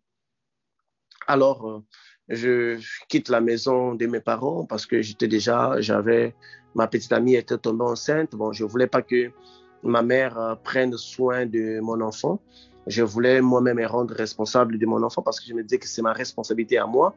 Je sais que ça va être votre petit-fils. Vous l'aimez parce qu'on n'avait pas beaucoup d'hommes, de garçons, de fils dans la famille. Alors, on a un attachement particulier avec les hommes qui naissent dans ma famille. Alors, moi, je voulais moi-même assumer les responsabilités. Je commence à faire la photographie pour prendre soin de ma famille, ainsi que là, j'avais déjà quitté la maison familiale. Et puis, à un certain temps, maman, elle est devenue très malade. Elle s'est fait hospitaliser et moi, j'étais dans une autre ville. J'ai commencé à prier, mais vous savez, un pied dedans, un pied dehors. Je priais Dieu pour qu'il sauve maman, mais entre-temps, j'avais 5 petites amies. Et à part ma femme, bon, celle qui était avec moi dans la maison, vous voyez, donc... un coureur de jupons, mais je voulais quand même être entendu, mais je tenais Dieu coupable parce que mes prières ne fonctionnaient pas et petit à petit en évoluant, j'ai commencé à perdre la patience, je commençais déjà à parler avec mon cousin, un autre cousin, je disais mais je prie pour maman, il n'y a pas d'amélioration. Une fois on m'a dit que non, ta mère est dans un état, est entrée dans le coma, il faut beaucoup prier. Ça c'était la plus grande nouvelle que j'ai entendue. Je me rappelle, ces jours-là c'est comme si le monde s'était croulé comme un château de cartes. Alors voilà, quand je vois quelqu'un être victime des œuvres spirituelles, en tout cas j'ai réagi à l'instant. Je ne pense pas au combat que cela peut emmener dans ma vie, mais j'aime pas que les gens passent par là parce que C'est une douleur que je ne peux pas expliquer. J'étais écroulé de cette nouvelle-là. Alors, une fois, j'ai pris la Bible la nuit, j'ai lu la Bible, j'ai prié, j'ai dit Dieu, s'il te plaît, aide maman, s'il te plaît, aide maman, sauve-la. Je dors, je mets la Bible sur la table, je m'étais endormi au salon. Vers 3 heures, je vois l'appel des papas qui entre, mon cœur commence à battre. J'ai dit, papa ne m'appelle pas à 7 heures. Qu'est-ce qui se passe? Papa m'appelle et dit que mon fils, tu dois être fort parce que ta mère est morte. J'ai dit à papa, je t'ai maudit, ne me parle plus parce que tu n'as pas pu prendre soin de ta femme. Je tenais tout le monde pour coupable, je tenais Dieu pour coupable pour ne pas avoir guéri ma mère, mais je n'étais même pas en communion avec lui. Tout cela qui s'est produit dans ma vie, ce n'était juste qu'une grâce, parce que moi-même, je ne méritais rien. Ni ma mère ne méritait rien parce qu'elle n'avait pas voulu changer son avis. Elle avait voulu vénérer les idoles toute sa vie, vénérer des chapelles toute sa vie. Elle n'avait pas voulu. Donc, ni Jésus-Christ n'était pas coupable de ça, donc c'était nous-mêmes les coupables. Alors, je regarde, la Bible était sur la table, je prends la Bible et je les déchire. J'étais comme un fou. Je dis que Jésus n'existait pas, c'est un aventurier. Je me mets à insulter Jésus, je prends la Bible, je le jette dans une cuvette d'eau. La Bible est restée là, elle est mouillée. Je suis rentré en deuil, abattu. Mon cousin entend cette nouvelle, c'était la première personne à venir. Je lui dis comment je me sentais mal et je lui dis que je déteste Jésus. Cet homme-là m'a trop blagué. Cet homme-là n'a pas fait quelque chose que je voulais pour moi. Je déteste Jésus. Il dit, aujourd'hui, tu comprends? Lui m'a dit, aujourd'hui, tu comprends que Jésus, c'est un aventurier. Je dis, je le comprends maintenant que Jésus, c'est un aventurier, il n'entend pas des prières. Il dit, moi, je voulais que tu arrives à cette conclusion-là pour te montrer la vérité. Vous voyez, le diable nous attaque quand nous sommes vulnérables. Le diable ne peut pas t'attaquer quand tu sais que tu t'accroches à quelque chose. Quand tu sais que l'amour de ta vie, c'est ta mère, il va toucher à ta mère. Quand tu sais que l'amour de ta vie, c'est ton enfant, il va toucher à ton enfant. Quand tu sais que l'amour de ta vie, c'est ton travail, il va toucher à ton travail. Par ce désespoir-là, tu aurais la facilité d'aller voir des voyants ou d'accepter des choses occultes qui vont venir vers toi. Ce fut le cas avec moi. Alors, je lui dis, montre-moi quelque chose de très grand. Montre-moi. Il prend un livre des sciences occultes, il me tend ces livres. Je regarde la couverture des livres, ça parlait de la sagesse spirituelle. Je dis, waouh. Les titres étaient déjà engloutissants, appétissants. J'ouvre les 2 premières pages. On décrit certains événements qu'on peut voir et dont on ne comprend pas la signification. Par exemple, tu penses à quelqu'un, cette personne t'appelle. On décrit les sources de ses pouvoirs. Je dis, waouh, ça c'est fort. Je lis, je mange les pages. C'est comme si j'avais un peu oublié de ma mère. Je mange les pages de ce livre-là. Je dis que non, moi je cherchais Dieu. Voilà Dieu. On m'embrouille avec une Bible qui n'agit pas, on m'embrouille avec des écrits qui n'ont pas un sens. Voilà, c'est ça, une connaissance à la hauteur. Je vous dis, le diable, c'est un séducteur. Il vous emmène en premier la connaissance que Dieu ne vous a pas donnée. Pour vous embrouiller dans ça. Souvenez-vous, quand il était venu à Ève, il lui avait dit une connaissance que Dieu ne les avait pas donnée. Il lui avait dit que, en mangeant les fruits, vous devenez intelligent. Donc ça, Dieu ne les avait pas dit. Dieu les avait dit que vous mourrez. Un point trait. Mais lui, il dit que vous ne mourrez pas, vous deviendrez, votre intelligence va s'ouvrir. Donc le diable vient avec une connaissance que Dieu ne vous a pas donnée. Ça ne veut pas dire que Dieu ne vous donne pas une connaissance. Dieu vous donne une connaissance quand vous êtes prêt à l'obtenir. Parce qu'une connaissance de Dieu, en l'obtenant, si vous ne savez pas faire d'usage contre ça, vous êtes en train de faire un gaspillage. C'est comme on vous a donné la nourriture sur la table, vous ne les mangez pas, vous les jetez par terre. Vous serez jugé par cette connaissance-là. Parce que vous avez piétiné une connaissance. Alors Dieu s'arrange pour ne pas rendre certaines personnes culpabilisées d'une connaissance donnée. Il s'arrange à ce que vous soyez prêts pour l'obtenir et à ce que vous l'appliquiez. Alors, moi en lisant ce livre-là, je dis, aujourd'hui quand même je vais dormir bien. Mon cousin s'en va. Il a été utilisé par les mondes occultes pour m'apporter des choses occultes. La nuit, avant de dormir, cet amour du Christ était encore en moi. Je disais, Seigneur, donne-moi une chance. Essaie de réveiller ma mère parce que tu peux encore faire quelque chose. Ma mère n'était pas réveillée. Je regarde l'heure. Bon, de toutes les façons, il ne fera rien. S'il allait faire, il allait le faire avant que ma mère meure. Mais Dieu a brisé mon cœur. Je ne peux pas lui pardonner. Je prends quand même la Bible. je mets la Bible et les livres occultes que j'avais. J'ai dit à la Bible, Jésus, si tu es réellement ce qu'on dit ici, parle-moi ce soir. Je regarde le livre. Je dis, vous les maîtres de ces livres, parce qu'on m'avait parlé déjà d'un cercle des maîtres qui seront des gardiens des lumières. Si vous êtes réels, vous contactez-moi. Moi, je vais m'endormir. Ce soir, je ne vais pas prier. Je mets ma tête sur le lit.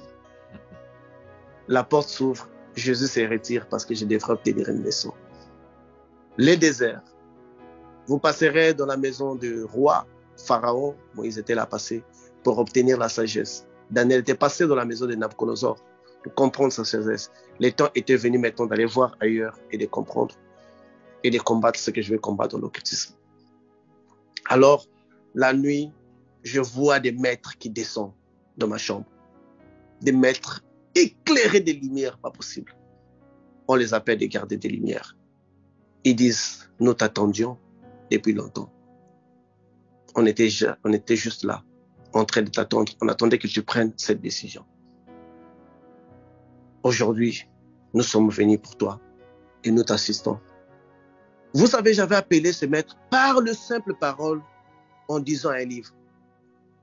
Quand je vois des gens qui veulent nous faire croire, ah, j'ai juste dit des choses comme ça, c'était pas grave, diront des aveux. Voilà pourquoi on ne prie pas pour eux. Parce que vous semblez minimiser des choses qui ont de l'impact. Moi, j'avais dit des mots d'une personne profane qui ne connaît rien de la spiritualité. Des mots simples, dits par un jeune garçon, sans formuler de vraies formules magiques. Je les avais appelés, ils étaient venus. Voilà pourquoi je suis très exigeant sur les aveux. Si je ne suis pas satisfait pour les aveux, on ne prie pas pour vous. Parce que je sais là où moi-même j'ai été mordu par les serpents et je ne voudrais pas qu'une autre personne passe par là. Les maîtres étaient venus parce que j'avais ouvert les portails. Ils étaient maintenant entrés dans ma vie. Ils s'en vont. Je suis sombré dans un sommeil. Je me réveille le lendemain matin. Je dis, voilà ce que moi, je cherchais. Je prends la Bible qui était un peu mouillée là. Toi, tu dois finir bien démouillé. Donc, je dois même te mettre là dehors. Toi, tu n'as plus ta place dans ma vie. Toi, là. Ce que j'ai vu là, c'est... Je cherche même la Bible. Je ne peux même plus autant te parler. Si tu me parles de Jésus, je peux te donner un bon coup de tête. Il ne faut même pas me prononcer ces noms-là. Je prends le téléphone, j'appelle mon cousin, je lui dis que ce soir, j'ai vu des maîtres, j'ai décrit des maîtres, il dit que mais c'est pas possible. Ces maîtres-là, moi, je suis là-bas. Je n'arrive pas à les voir facilement. Je fais beaucoup des exercices. Toi, en disant ça, ils sont venus vers toi. Mais qui es-tu finalement? Moi-même aussi, je me pose la question, qui suis-je finalement? Parce que ceux qui sont là avant moi disent que les expériences qui m'arrivent les premiers jours, c'est très fort. Il dit, mais maintenant, tu dois faire l'incantation, tu dois faire le chant, tu dois donner le chant ou l'exercice spirituel parce que ton contact est amélioré. Donc, tu dois déjà devenir un chercheur de vérité. Je lui pose la question, c'est quoi les chercheurs de vérité? Il dit que non, ceux-là qui cherchent des vérités sur le monde occulte, dans des différentes voies, qui n'ont pas encore obtenu l'initiation. Donc, tu dois devenir un chercheur de vérité avant de devenir un Sheila. Donc, un Sheila veut dire un disciple. Donc, tu dois faire l'exercice, le contact va être établi. Ah, la nuit, je m'assois dans la position de lotus, j'entends mon premier chant de concentration, comme les positions dans le yoga s'assoient. Quand je vous dis que le yoga, là, ce sont des choses sataniques, parce que on est passé par la compréhension de ces choses-là. Alors, je fais l'exercice respiratoire, je souffle, j'entends le chant, je fais l'exercice, j'entends le chant, je sens mon corps vibrer. Je monte au lit, la première expérience avec les maîtres. Ils ont dit que ton souci, c'était de voir ta mère, parce qu'elle est morte, tu l'aimais trop. Nous, on va t'emmener aujourd'hui voir ta mère. On me traversant, en m'emmenant dans le monde spirituel, là où ma mère était. On dit, voilà ta mère là-bas. Je l'ai vue la première fois, elle était malade. Encore. J'ai dit, ça, c'est la chose la plus grande de ma vie. Voir un mort, aller dans les pays des morts. Je m'approche de ma mère s'étonne. Elle dit que non, toi, tu n'es pas censé être ici. Tu n'es pas censé être ici. Toi, tu dois repartir. J'ai dit, maman, je ne peux pas, maman. Je ne peux pas vivre sans toi. Tu es parti, je ne supporte pas cette douleur. Il dit que tu ne peux pas être ici. Répare, tu ne peux pas être ici. Il dit, tu ne peux pas être ici parce que ce portail-là est très dangereux. Mes sœurs, Mes frères, quand je vous dis mourir en Christ pour mériter le paradis, sinon ça serait juste une histoire. Votre esprit sera placé ailleurs. Ça ne serait pas placé au paradis. Vous allez mourir, vous n'allez pas voir des anges, vous n'allez pas voir des paradis. Ben, vous serez dans un monde spirituel où vous serez obligé de servir. Ce n'est pas de la blague. Et ma mère n'était pas au paradis. Elle était dans ce monde-là contrôlé par ses esprits qui pouvaient me donner l'accès. Ma mère dit que si tu ne répares pas très vite, il se pourrait que quelque chose t'arrive parce que ton grand frère, quand il était tout enfant, il avait des problèmes mentaux et qui étaient causés par ces esprits ici, qui sont ici. Cette vérité-là, on ne savait pas ça. C'est notre ennemi. Alors, je reviens en pleurant. Je venais d'avoir la preuve palpable qu'après la mort du corps, les gens vont quelque part et les gens continuent de vivre. Alors, ébloui par ces événements-là, je vais chez mon grand frère, je lui dis, je lis tel livre, parce que dans les livres là de la magie, dans le livre des sciences occultes, il n'y a rien, pas un seul livre de sciences occultes où on vous dit que vous allez tuer quelqu'un, ça n'existe pas. Parce que ce sont des livres qui sont vendus dans les places publiques, qui peuvent être censurés par les États, sachant que vous êtes en train de pousser des gens dans les rituels. Ce sont des livres normaux. Je prends les livres, je montre à mon grand frère, je dis que j'ai découvert ça parce que je voulais que toute la famille en rejoigne ça, qu'on pratique ça, parce que je me disais que ça c'était la solution pour notre famille. Je dis que je vais expliquer, je fais des exercices, je vis maman. Il dit, arrête ça, quelqu'un qui est mort, toi tu vas aller voir comment, toi tu vas parler. Je dis que non, maman m'a même dit que toi, à ton enfance, tu avais des problèmes mentaux, on t'emmenait dans des montagnes pour aller te guérir. Mon grand frère est resté bouche bée, il dit que non. Cette vérité-là, c'était que maman qui connaissait ça et sa grande sœur. Je ne pouvais pas obtenir cette vérité-là. Donc, c'est quelque chose comme ça. Je lui donne les livres aussi. Je dis, toi, si tu peux commencer à lire. D'abord, je pense lui avoir promis, dès que je vais finir de lire les livres, je vais te donner, parce que toi, je trouve que c'est ça vraiment la solution. Alors, je me suis dit que je vais m'accrocher maintenant. Je vais manger ça. Je vais manger maintenant des exercices. Des maîtres viennent, des maîtres m'apparaissent. Et puis, à l'enterrement de ma mère, parce que je ne voulais pas voir le corps de ma mère, j'ai dit que je ne vais pas supporter. Parce que je commençais déjà à avoir des problèmes d'estomac, des hypertensions. Et donc, je savais que c'était ma mort qui venait, parce que je ne pouvais pas. Je ne pouvais pas supporter ça, c'est mieux que j'entende ça de loin. Alors, pendant qu'on allait enterrer ma mère, il pleuvait, je dors à 13h. Par souci, ces maîtres apparaissent et disent qu'on va te montrer le cortège de ta mère. On m'emmène, je vois le cercueil de ma mère dans un corbillard qui allait au cimetière. Donc, ça veut dire que j'assiste spirituellement au funérailles de ma mère. Et quand c'est fini, je reviens à l'intérieur de mon corps. Je dis, quelle chose très grande. Quelle chose. J'ai maudit mes jours que j'avais fait dans le christianisme. J'ai maudit, je dis, non, mais c'est perte de temps si j'étais dans ça depuis longtemps. Ça, c'est seulement 3 jours. Regarde mon niveau. Or, Lucifer prenait juste des capacités que moi j'avais déjà en moi, que Dieu avait mis un jour pour son service, pour me pousser un peu d'aller en avant, pour m'exploiter en fait. Alors, je commence à lire les livres magiques. Alors, quand je lis ce livre-là, qu'est-ce que ce livre-là disait? Ce livre-là ne parlait pas de la magie. Ce livre parlait d'un Dieu qui serait situé dans un monde supérieur, qui serait dans le 12e plan appelé l'Anamilok. Ce Dieu-là serait Submad, dont c'est lui qui serait le plus puissant de toutes les divinités. Et toutes les divinités seraient des divinités inférieures et qui sont coordonnées par lui. Et pour pouvoir l'atteindre, il faudrait que je travaille mon karma. Donc, il ne va pas falloir que je fasse du mal aux gens. Il ne va pas falloir que je pêche. Il ne va pas falloir, même si je vais avoir beaucoup de petites amies comme j'avais, mais que je me rassure que ce n'est pas la femme de quelqu'un. On m'interdit de faire tout ce qui est mal. On m'interdit même de tuer aux animaux. Donc, moi, tout mon parcours, dans les choses occultes, je n'ai jamais même pas tué une fourmi. Même jusqu'à aujourd'hui, je ne tue pas les animaux. Parce que cette notion-là est restée en moi, que ce sont les formes de vie. On commence à me prêcher des valeurs de la vie, que tout arbre, des minéraux, tout ça, ce sont des formes de vie. Machin, je pouvais les vérifier parce que je pouvais entrer en contact avec des formes de vie, même des animaux. Alors, tout pour moi commençait à prendre un sens. Et je commençais à respecter les choses. Je commençais à être bon. Dieu, on ne les trouve pas en devenant bon. Dieu, on les trouve en trouvant Jésus-Christ de Nazareth. Parce que même les moines Bouddha sont bons. Ils observent des lois que moi j'observais. Ils ne tuent pas, ils ne font pas de mal. Ils sont même dépourvus des bonnes conditions de vie, mais ils ne s'approchent pas vers Dieu. Le diable avait utilisé ça. Donc, une partie de l'occultisme consiste à te montrer, c'est comme si tu es dans la lumière, mais au fond, on t'emmène à découvrir Satan. Qu'à la fin, c'est l'ange de la lumière qu'on appelle Satan que tu vas aller découvrir. Et quand tu vas les découvrir, tu ne peux plus faire marche en arrière. J'étais dans ces cas-là. Donc, je vois, bon, on a enterré la maman, bon, qu'est-ce que je peux faire? Il faut faire maintenant l'adhésion pour avoir les initiations. Et pour me permettre de commencer à voyager maintenant dans les mondes spirituels. Parce que jusque-là, mes contacts étaient dans les mondes physiques, parce que je n'avais pas le droit de pénétrer dans les mondes spirituels, parce que je n'avais pas encore l'initiation. Je demande combien ça fait l'initiation. On m'a dit l'initiation, pour avoir l'initiation, il faut que j'achète des livres. De ces livres-là, ce n'étaient pas des livres qu'on vendait dans les places publiques. Vous voyez maintenant la différence. Puisque tu vas avancer, maintenant ces livres-là, ce sont des livres qui circulent entre les mains des initiés seulement. Ce n'est plus vendu aux places publiques. Les livres qui sont vendus dans les places publiques, ce sont des livres sans danger, ce sont des livres normaux, très flatteurs. On m'a dit, il faut acheter ces livres-là, ça s'appelle La Voie Facile. Voilà, je peux dire les noms parce que vous ne les trouverez pas, c'est juste vendu aux initiés. C'est juste vendu aux initiés. Attendez, il y a...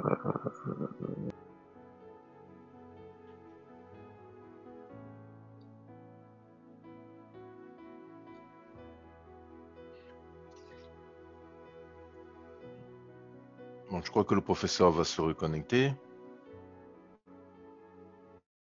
Je vois de nouveaux noms dans la liste du chat. Merci de votre présence, merci de nous rejoindre. Ce panel, ce canal d'enseignement et de partage est disponible chaque samedi. Il y en a un autre qui a un canal, d'accord. Il y en a un autre qui a un canal de prière qui est disponible chaque dimanche, mais j'approfondirai sur ça. Donc, professeur, vous nous parliez du fait que vous achetiez des livres. Enfin, oui. On vous parlait d'acheter des livres. Oui, donc l'adhésion devait être, en achetant, dans l'adhésion, on devrait m'envoyer un livre. Donc, l'adhésion devrait coûter $250. Un livre, $250. Quand je vois un chrétien qui ne sait même pas donner même pas $5 pour l'œuvre de Dieu, c'est un peu étonnant. Et j'ai acheté ça à l'instant. On m'a dit que non, on va t'emmener vers notre haut initié, celui qui va s'occuper de toi. Mon cousin était très content de m'emmener dans cette secte, dans cette religion, de dire que moi j'étais partant. J'arrive là, je vois les hauts initiés, il me demande mes renseignements, il prend ma date de naissance, il prend mon mois, je lui dis je suis né le 2 mars, il dit les gens de Mars ont un signe spirituel très fort, toi tu es poisson. Et dans la spiritualité, on vous appelle des Dorothy. Donc, ça veut dire qu'on a la capacité de travailler avec des divinités. Il me dit que toi, tu vas aller loin. Non, toi, ton signe là, ça, c'est fort. Ça m'a flatté.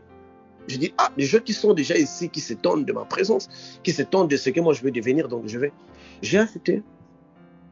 Et là, mon livre, après, je pense, un mois, ça avait pris un retard, parce qu'avec la pause, machin, et même les maîtres me suivaient déjà, me disaient qu'attends, le livre va arriver. Le jour que le livre est arrivé, les maîtres sont venus me dire dans les songes que ton livre est arrivé. Parce que les premiers instruments de la spiritualité, ce sont vos rêves. Lorsque les diables ont dans votre vie, ils commencent d'abord à vous utiliser dans vos rêves. Donc, tous ceux-là qui vont dans les voies de l'occultisme, leur premier instrument, c'est leur rêve. Leur rêve cesse d'être d'une caractéristique normale. Leur rêve commence à être comme une vie.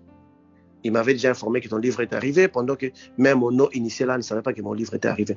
Mais ce que j'avais constaté, dès mes premiers contacts, même les hauts initiés là, il était un peu réticent envers moi parce qu'il trouvait que ma croissance était différente. Donc il pensait que je pouvais rapidement prendre sa place parce que pour lui, j'avais trop la faveur de maître. Alors tu sens que quand tu lui posais des questions, il ne voulait plus te répondre. Alors des maîtres venaient me dire, m'enseigner. Alors, quand j'ai pris les livres, j'ai senti que même mon cousin, d'ailleurs, qui m'avait emmené dans ce show-là, il était devenu mon jaloux. Parce que la faveur des maîtres dans ma vie ça dépassait sa faveur. Ils m'avaient eux-mêmes emmené dans ça, mais petit à petit, ils s'étaient devenus un peu jaloux contre moi. Donc, tu lui poses des questions, il ne voulait pas. Et dès que j'ai obtenu les livres, alors, le maître, lui, le maître principal, parce que puisque je vous ai dit que le voie occulte, c'est supervisé par une divinité. Et la divinité, lui, il choisit une personne qui serait le maître principal, qui va donner des initiations, à voyager dans le monde spirituel, à ramener les âmes jusqu'à réaliser qui est Dieu, le Dieu que ces maîtres-là vous donnent. Alors, quand j'ai eu le livre là, mettons, m'a donné l'accès à voir le maître principal, donc celui-là. Parce que la majorité des maîtres que je voyais, c'était des maîtres morts de cette religion qui avaient commencé cette religion dans le passé. Et quand ils meurent, ils sont esclaves, ils travaillent pour cette religion-là. D'ailleurs, même dans les livres, on vous dit que quand vous allez mourir, on ne vous dit pas que vous serez esclave, on vous dit que vous allez vous aussi servir le divin pour aider aussi les autres à atteindre aussi un niveau élevé de la spiritualité. Or, on ne vous dit pas que vous allez servir comme étant esclave. Vous aussi, vous allez être vraiment motivé. Moi, je veux mourir pour être comme ces maîtres ici, pour servir. Or, eux, ils servent comme étant des esclaves. Ça, cette partie-là, on ne vous le dit pas. On ne vous le dit pas. Alors, les livres me donnaient maintenant la possibilité d'être en contact avec le maître principal de la religion. Je mettais des noms pour des curiosités, pour certaines personnes qui voudront, parce que à part ceux-là qui nous suivent aujourd'hui, il y a des gens qui vont écouter, qui veulent aller vivre les mêmes expériences. Je ne veux pas, parce que je ne veux pas mettre les gens sur le chemin occulte.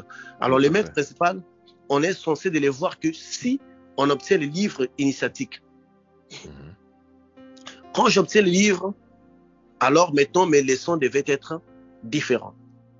Les contacts avec le maître devraient se faire dans le monde astral, donc dans le monde linéaire. Dans le monde linéaire, dans la capitale de la planète astrale, plutôt du monde astral, appelé Astra Dankanwan, Sasra Dankanwan.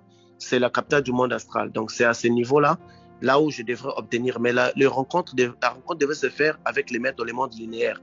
Ils devraient m'attendre là. Maintenant, là, parce que j'avais les livres, le secret ésotérique, occulte, venait maintenant s'ouvrir à moi. D'où le disciple doit se rencontrer avec les maîtres dans le monde linéaire pour commencer maintenant sa ascension dans le monde spirituel. Donc, je commençais maintenant à devenir les membres du royaume de l'air, donc l'axe aérien des principautés et des dominations. J'étais maintenant accepté par ces maîtres-là. Alors, je me suis mis à lire des livres parce que c'était censé de lire ces livres-là pendant une année. Après une année, mon corps spirituel, donc le premier corps que je devrais développer, ça devait être mon corps astral qui devait être apte pour faire ces voyages-là, ces longs voyages, parce que ce sont des milliards de kilomètres de la Terre, là où nous sommes, pour aller rencontrer les maîtres, pour obtenir mon premier initiation qui va me stabiliser dans les mondes spirituels. Alors, je devrais lire ces livres-là une année. Bizarrement, pour moi, je l'ai juste lu un mois. Les maîtres viennent me donner l'initiation. Ce n'était pas prévu comme ça. C'était prévu une année. Tous les mondes qui l'ont lu avant moi l'ont lu une année ou plus d'une année. Mais moi, en un mois, seulement mon corps astral était apte de voyager dans les mondes linéaires, d'aller dans les capitales astrales. La capitale du plan astral, ce n'est pas le monde astral inférieur. Parce que dans les plans astrales, on a l'astral supérieur, on a l'astral inférieur dirigé par Elam, l'astral supérieur qui est le capital du monde astral, qui est soutenu par cette colonne de lumière. C'est une ville très luxueuse. En les voyant, pensons les paradis. C'est exactement ces paradis-là dessinés par des témoins de Jéhovah dans leurs livres. C'est le ciel des Mormons. Je vous dis des choses que je connais. Je vous dis des choses que je vais vérifier. C'est ça l'arbre occulte. C'est le ciel de l'Église catholique d'ailleurs aussi. Le Notre Père qui est appelé, c'est ce Dieu-là du ciel, là, du monde astral supérieur. Quand on vous dit Notre Père là, de l'Église catholique, c'est ce Dieu-là. Alors, c'est le maître devait, mettons, me rencontrer dans le plan astral, plutôt dans les mondes linéaires, dans les zones linéaires. Les zones linéaires, c'est justement cette zone-là où les vaisseaux s'échangent, les vaisseaux des extraterrestres, comme vous appelez couramment. Parce que nous avons des démons qui viennent de l'univers B, qui doivent entrer dans les mondes, dans la sphère physique, mais ils chargent leur vaisseau dans les mondes linéaires. Quand ils arrivent là, ils chargent. À partir de là, ils passent maintenant à la comment est-ce qu'on dit ça, ces processus devenir physique, matérialisation. Matérialisation. Oui, pour entrer dans les plans physiques, pour apparaître comme étant des extraterrestres. Ils n'apparaissent pas pour emmener l'homme à connaître des choses, mais pour emmener l'homme à bâtir des religions. Vous voyez, toutes les personnes qui ont dit avoir vu des extraterrestres, après ils font des religions comme Raël, par exemple. Après, vous allez les voir avec des contacts mystiques pour commencer Donc, au départ, c'était l'histoire des extraterrestres qui étaient soit venus élever la race humaine. Mais tu verras, après, ça devient un culte autour de la personne. Parce que ces démons-là, en fait, ce qu'ils viennent chercher, ils viennent chercher le culte. Donc, ils se positionnent dans les dimensions linéaires. J'étais dans cette dimension linéaire. Mon âme, mon esprit fut projeté dans cette dimension-là pour rencontrer les maîtres. Donc, alors, je voyais maintenant le maître qui venait avec un visage dessiné de sourire. Les diables savent rire. Les diables savent sourire. Les diables savent comment vous flatter. Donc, je voyais maintenant les maîtres qui venaient habillés en veste bleue, cravate bleue, qui venaient dans les monts linéaires pour venir me chercher. C'était le plus grand jour de ma vie, je pensais. Donc, le plus grand jour de ma vie, c'était lorsque Jésus était venu. J'ai dit, waouh, les maîtres sont venus, ils me prennent pour me faire visiter l'astral supérieur, une ville très jolie. Et d'ailleurs, j'ai une bonne nouvelle pour les chrétiens, parce que la ville que les anges sont en train de bâtir pour les chrétiens, la Nouvelle Jérusalem, c'est plus luxueux que cette ville-là. Donc, si l'ange que Satan est, il a pu bâtir des villes qui attirent des gens de sens occulte, ça veut dire que les Gabriel et Michael aussi, ils sont aussi des anges comme Lucifer. Ils vont aussi bâtir la ville pour des chrétiens. Et cette ville qui s'appelle Nouvelle Jérusalem est en train d'être bâtie. Déjà. Si Lucifer, un ange, a pu le faire, ça veut dire que les Gabriel aussi vont bâtir une ville pour nous. Donc, ce n'est pas une supercherie. Moi, je vis des villes bâties par Lucifer. Donc, c'est une réalité. Alors, je vois des immeubles pas possibles. On m'a introduit dans un immeuble très grand. Et dans cet immeuble-là, le maître était là. Il y avait aussi des jeunes filles. C'est bizarre. J'étais coureur de support dans le monde physique.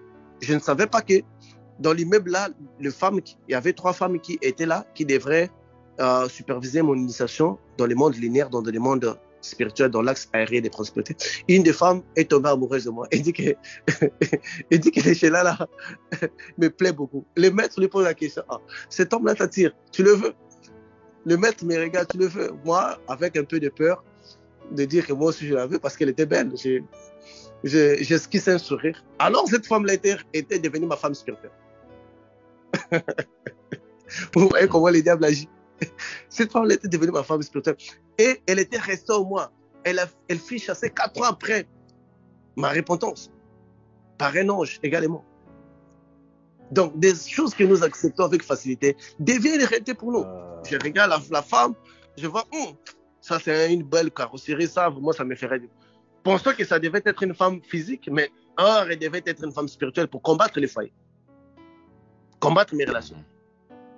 Vous voyez les pièges du diable.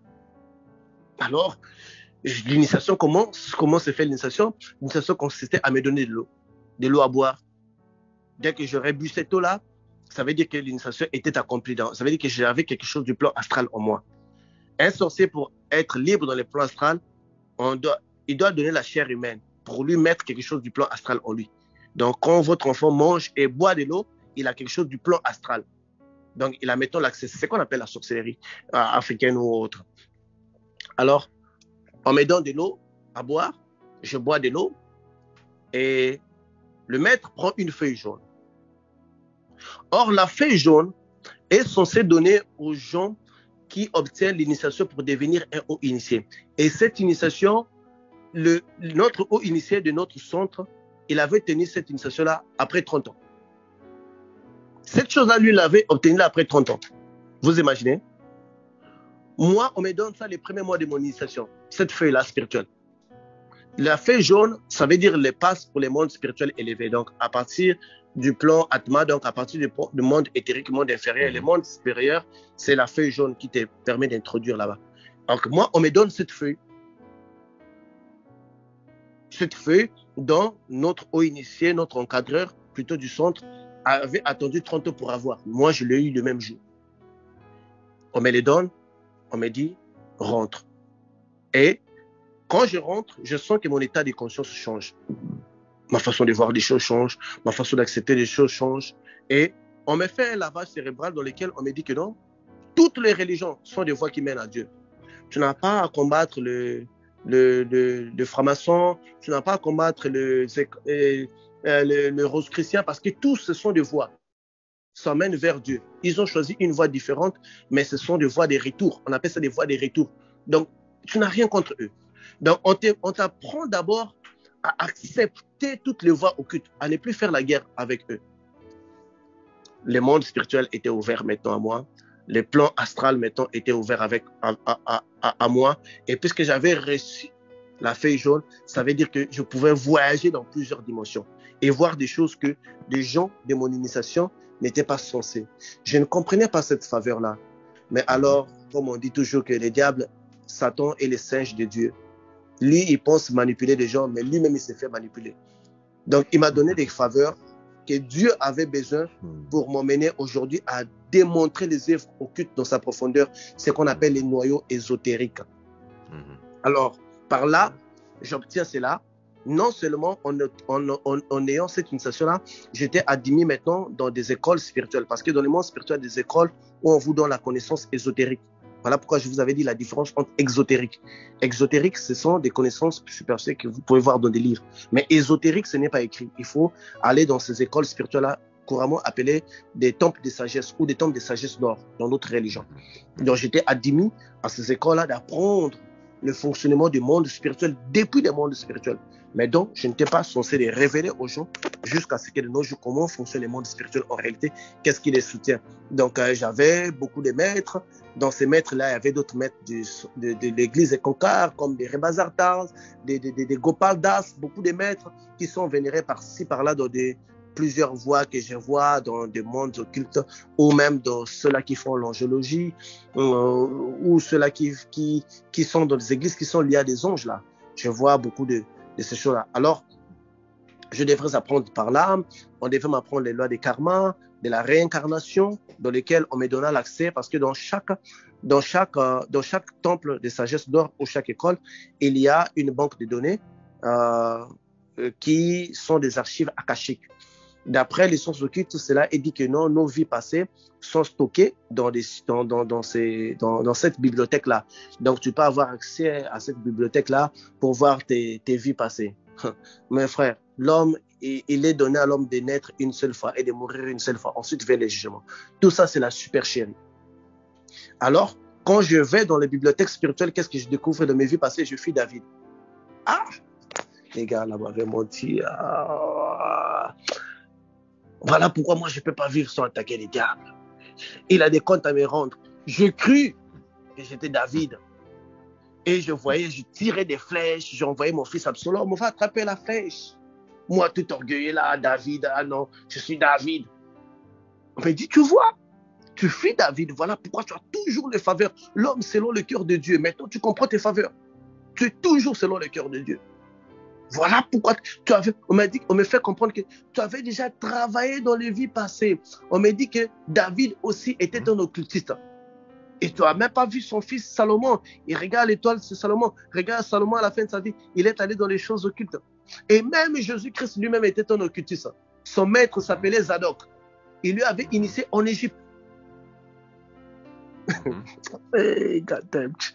C'est-à-dire qu'on me fait gober ça. Je dis, Jésus était un occultiste.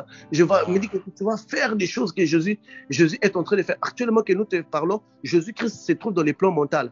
Quand tu vas arriver dans le plan mental, tu vas voir Jésus. Non, dans le plan mental, il y a un faux Jésus qui est là. C'est ce Jésus-là de l'église catholique que vous voyez sur la croix qui ne descend pas. Jésus-Christ, Jésus à Jonissime, il est là, c'est le faux Jésus-là. On dit qu'il est là. Jésus est même là. Il n'a pas pu dépasser les plans mentaux. Il s'est stoppé dans les plans mentaux parce qu'il avait violé des lois spirituelles. Parce que dans les lois spirituelles, il n'était pas censé guérir des gens. Il n'était pas censé... Je pense que beaucoup de gens qui sont des sens occultes, ils ont déjà entendu ce genre de conneries, des bêtises, des théories. Okay? Parce qu'il avait guéri, aidé les gens. Il avait violé les lois spirituelles. Voilà pourquoi il n'a pas pu dépasser les plans mentaux. Ça, c'est un faux Jésus. Tu le verras. J'ai commencé... attendez, il est déjà 1h35. Je vais arrêter dans 10 minutes parce que c'est un long témoignage. Je ne veux pas dépasser plus de 2 heures pour permettre au frère Patrick de les mixer. Alors, sur des leçons spirituelles que j'avais, alors quand je venais maintenant dans le monde, parce que mes nuits n'étaient plus des nuits. Quand vous montez sur les lits pour dormir, moi je faisais des voyages. J'allais dans des mondes, on m'encadrait, on me montrait des mondes linéaires, on m'expliquait. Donc, dans ces bibliothèques-là, j'avais la possibilité de lire. Ah, qu'est-ce que tu veux comprendre? Je veux comprendre sur la sorcellerie. Un bouquin sur la sorcellerie. Donc, tu vois, tu lis. Mais comme dans ces plans-là, tu travailles avec la mémoire astrale. La mémoire astrale, c'est une capacité intellectuelle. Tu es capable de lire un livre de 6000 pages en 2 minutes. En fait, la mémoire astrale fonctionne comment? La mémoire astrale fonctionne qu'on prend l'intelligence des sorciers inférieurs. Vous avez constaté que beaucoup de sorciers sont moins intelligents. Même s'il était intelligent, il connaît une chute d'intelligence. Il connaît une perte de mémoire. Il connaît une perte de mémoire où sa tête devient bloquée. Sa mémoire devient floue. Oui, et puis lui-même, il n'arrive pas à retenir ses rêves. Il oublie souvent. Donc, et puis, c'est cette mémoire-là qu'on prend, on dépouille les sorciers inférieurs pour les donner à ceux-là qui sont de niveau supérieur de l'occultisme et de l'utiliser, faire usage de ça. Donc nous, on utilisait la mémoire des sorciers pour, donc leur intelligence plutôt, d'un être humain qui est tombé dans la sorcellerie en fait, parce que ce n'est pas l'intelligence des sorciers. Donc on utilisait ça pour atteindre nos fins. Et eux, ils étaient supposés d'être dans la misère, ils étaient supposés d'être sans intelligence. Nous, on était supposés briller parce que nous, on utilisait cette mémoire-là. Donc, je pouvais lire sur la sorcellerie, donc je pouvais comprendre la sorcellerie. D'ailleurs, tous ceux-là qui sont à côté de moi, ils ont compris que j'ai une connaissance vaste dans l'occultisme. Parce que j'étais dans les noyaux. Je commençais maintenant à saisir ça fonctionne comment, ça fonctionne comment. Le voyage, je faisais des voyages et on me donna l'expérience de Dieu de l'Antiquité. Je sais avoir volé sur Pégase, le cheval ailé. De voir ce cheval-là, on m'a dit que non, ce cheval-là existe réellement. Vous devrez le voir. Je suis allé, j'ai vu Pégase, j'ai volé sur les ailes de Pégase toute une nuit. J'ai dit que donc ces chevals mythologiques, c'était une réalité. On m'emmène à voir des dévastes, ce sont des anges. Dans les hindous, on appelle ça les foyers des 33 millions de demi-dieux. Décrits dans les devas, des écrits hindous. Je les ai vus, ce sont des anges que couramment les gens adorent aujourd'hui. Quand on vous dit que votre ange gardien, l'ange qui est par rapport à votre date de naissance, ce sont ces anges-là. J'étais avec eux, je suis allé les voir. On m'a dit que tu peux voler avec eux. Je vis un ange qui a pris ses ailes, m'a donné ses ailes. Il m'a dit que tu peux voler comme nous. Je vole avec eux. C'est une furie, une vitesse, tu sens une énergie qui circule en toi. Donc tu te sens différent. Je vole avec eux. Donc, le secret, mettons, de l'occultisme commençait à être donné. Alors, lorsque je reviens dans mon corps, je dis, waouh!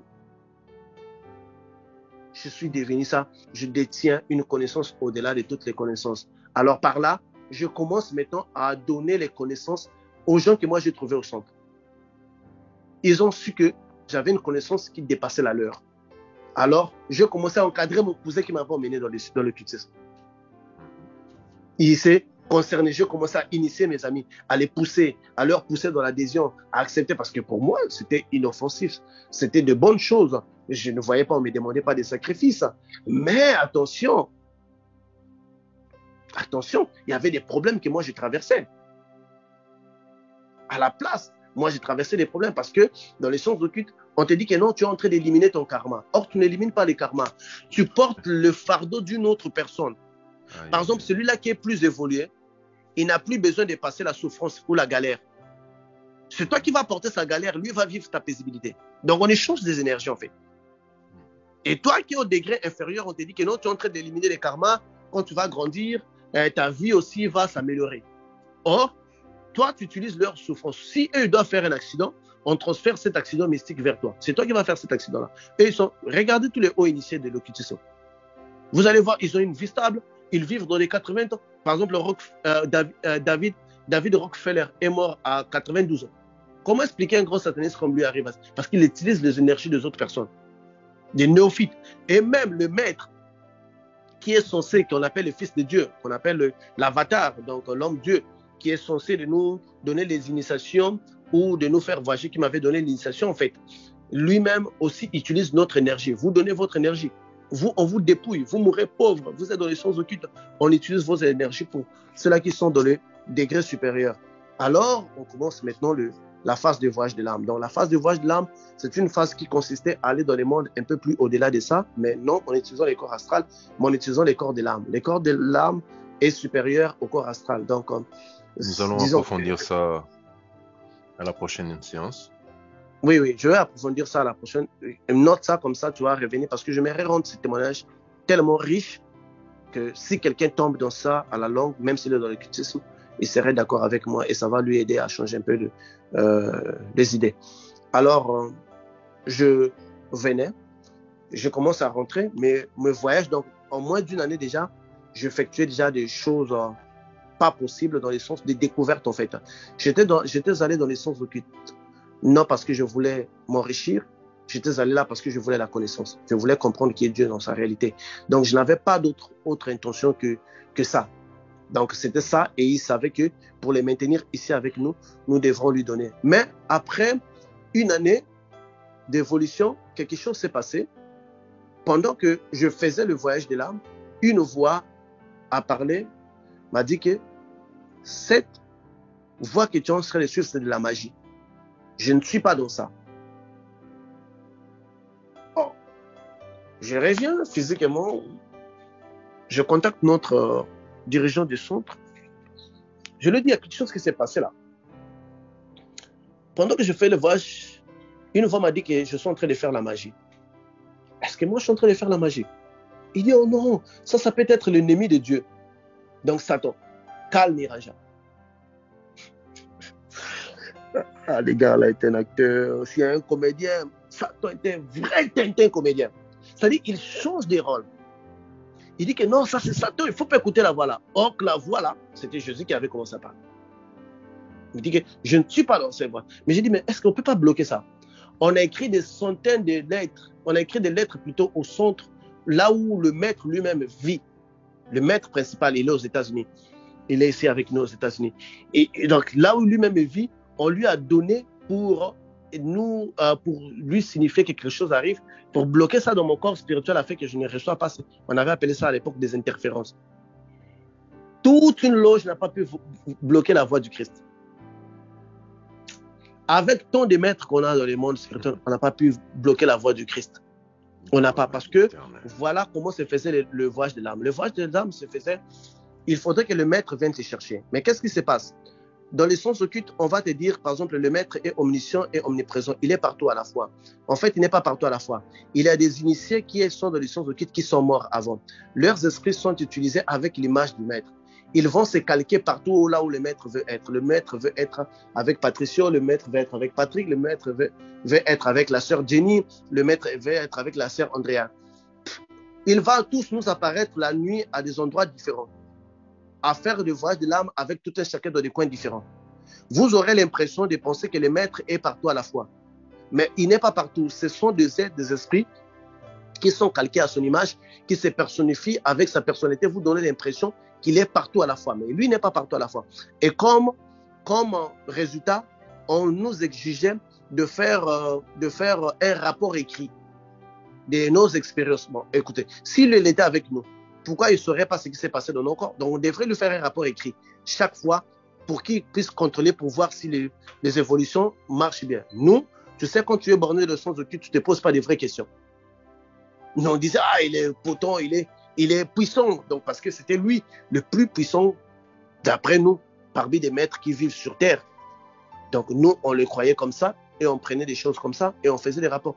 Alors, dans mes rapports, j'ai écrit qu'une voix est en train de perturber mon évolution spirituelle. Il m'avait promis de pouvoir arrêter cette voix. Il ne peut pas arrêter cette voix-là.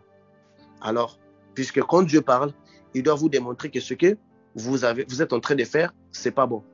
Et moi, en lisant mes livres, je ne voyais pas de la magie. En lisant mes livres, je ne voyais pas de mal dans ça. Parce que j'ai été moi-même trompé. Voilà pourquoi je vous dis 80% des gens qui sont dans les sens occultes, ils ne savent pas qu'ils servent Satan. Ils ne savent pas. Ils savent juste qu'ils ont trouvé un autre Dieu à part Jésus, mais ils ne savent pas que ce Dieu-là, c'est lui-même Satan. Alors, Dieu m'envoie maintenant, la voix qui me parlait m'envoie maintenant un rêve, un cauchemar, je ne sais pas comment je vais l'appeler, dans lequel, où je me trouvais, on me dit que non, les 4 maîtres que toi tu sers, les 4 principaux maîtres, donc il y avait une énergie, l'énergie qu'on appelait le Saint-Esprit, mais ce n'était pas le Saint-Esprit, c'est cette énergie mystique-là qui alimente toutes les sciences occultes. Donc cette énergie-là, ça commence dans les mondes supérieurs, quand ça arrive dans les mondes inférieurs, ça se transforme en cette divinité féminine, la reine du ciel que vous avez vue, l'énergie qu'on appelle Marie dans l'église catholique, qui alimente en fait. Le voyageur spirituel doit s'accrocher à cette énergie pour monter et aller dans les mondes spirituels. C'est comme un peu l'ascenseur. Tu l'attrapes, tu arrives à ton niveau, tu descends. Donc c'est une énergie, une lumière qui descend en forme des ondes qui viennent. Si vous voyez beaucoup dans les dessins occultes, vous voyez qu'on dessine la personne mais comme des ondes sur son front qui montent. C'est cette énergie-là. Parce que j'ai eu à travailler avec cette énergie-là. Parce que dans l'autre partie du témoignage, je vais vous dire que le maître m'avait maintenant appelé pour aller prendre cette énergie-là et l'orienter dans le monde physique. Et c'est là où je commençais vraiment à me questionner des vraies questions. Donc, c'est ça, la première partie du témoignage. Donc, quand j'ai eu maintenant l'opportunité de commencer à voyager pour connaître des mondes supérieurs, c'est là où j'ai découvert plus de choses. Ce que je vous ai dit là, ce sont des choses que j'avais constatées d'ailleurs dans les plans astral et causal, parce que j'avais la feuille jaune dès la première initiation. Donc, j'avais la possibilité de sillonner dans les mondes inférieurs déjà et de visiter le premier monde spirituel pur, comme ils appellent, qu'on appelle Atmalok, dirigé par Satnam, parce que là-bas, des grandes réunions qui se faisaient sur des tsunamis dans les mondes, sur des guerres, les changements, en fait. Ces réunions-là sont transmis aux Illuminati qui vont le faire exécuter, trouver des moyens, ériger des plans pour faire exécuter. Donc, moi, j'ai eu à participer à ces réunions-là. Alors, c'est là où je commençais vraiment le voyage de l'âme. Donc, ces réalités que je vous ai dit, des anges déchus que des religions adorent, votre ange gardien existe. Des livres là, si vous avez le livre, votre ange gardien existe, écartez-vous de ça, brûlez-le, enlevez ça, c'est un livre démoniaque. Si on vous dit que l'ange de votre naissance, tous les livres d'ailleurs mis qui ont un lien avec l'angiologie, c'est du mensonge. L'histoire des vrais anges de l'Éternel ne sont pas écrits parce qu'ils n'est pas donné aux hommes. La Bible relate l'histoire de l'homme adamique jusqu'à nos jours. Tout livre qui vous dirait que l'histoire de tel ange, comment sont fondés les anges, sachez que c'est un livre démoniaque. Écartez-vous parce que nous, on utilise ce livre-là pour emmener les gens à accepter. Parce que parmi les anges déchus, il y a ceux-là qui sont morts aussi. Parce qu'il y a ceux-là qui atteignent la dimension de servir comme étant des anges. Donc, d'être proclamé comme étant des anges. Parce que dans les sciences occultes, il y a des initiations où la personne devient un ange par sa mort. Et vous allez constater que ceux qui suivent la voie de l'angelogie, vous allez voir, angeologie, vous allez voir quelqu'un va dire qu'il a 7 anges, mais il est faible.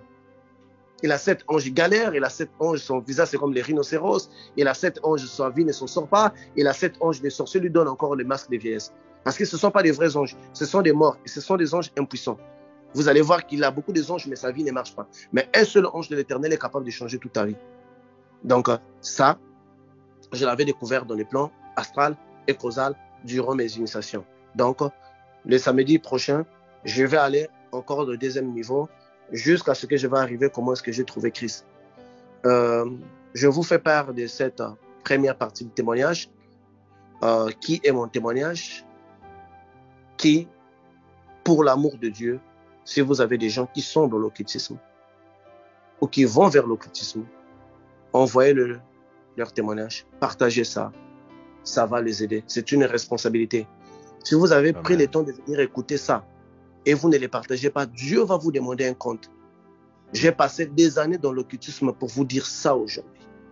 Commencez à les partager, c'est de votre... Partagez. Si les gens ne veulent pas écouter parce que le diable influence le mental des gens, vous avez fait votre part. Parce que ça va beaucoup les aider. Ça, c'était ma première partie de mon témoignage. Moi, c'est votre frère Patricio de Jésus, l'un du groupe Spiritualité Chrétienne, qui est une famille très nombreuse. Je vous remercie de m'avoir accordé ces moments et ce temps de m'écouter. S'il y a des questions, la séance prochaine, on va commencer par des questions que vous allez laisser sur les chats. Le frère Patrick va commencer par ça au moins pendant 20 minutes et puis je vais continuer mon témoignage. Que Dieu vous bénisse. Ça va aussi m'aider à réfléchir les mémoires parce que c'est toute une vie. Pour me rappeler encore de beaucoup de choses. Merci beaucoup. C'est mon temps maintenant de vous faire les aveux. Vous avez vu mes aveux? Je vous emmène par gauche et à droite. Ah, c'est comme ça. Que je vous aime beaucoup. Que Dieu soit avec vous. Merci. Merci beaucoup, professeur. Que l'Éternel vous bénisse.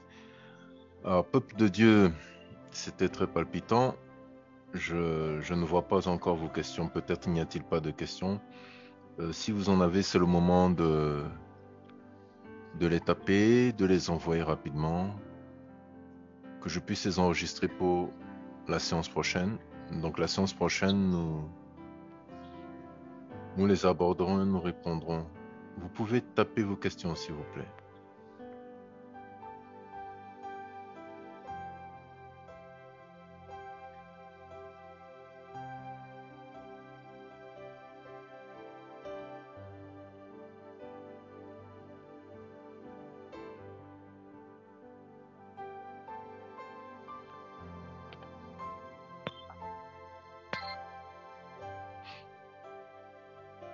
Je n'ai pas compris. Vous avez envoyé votre photo. Je n'ai pas compris, frère.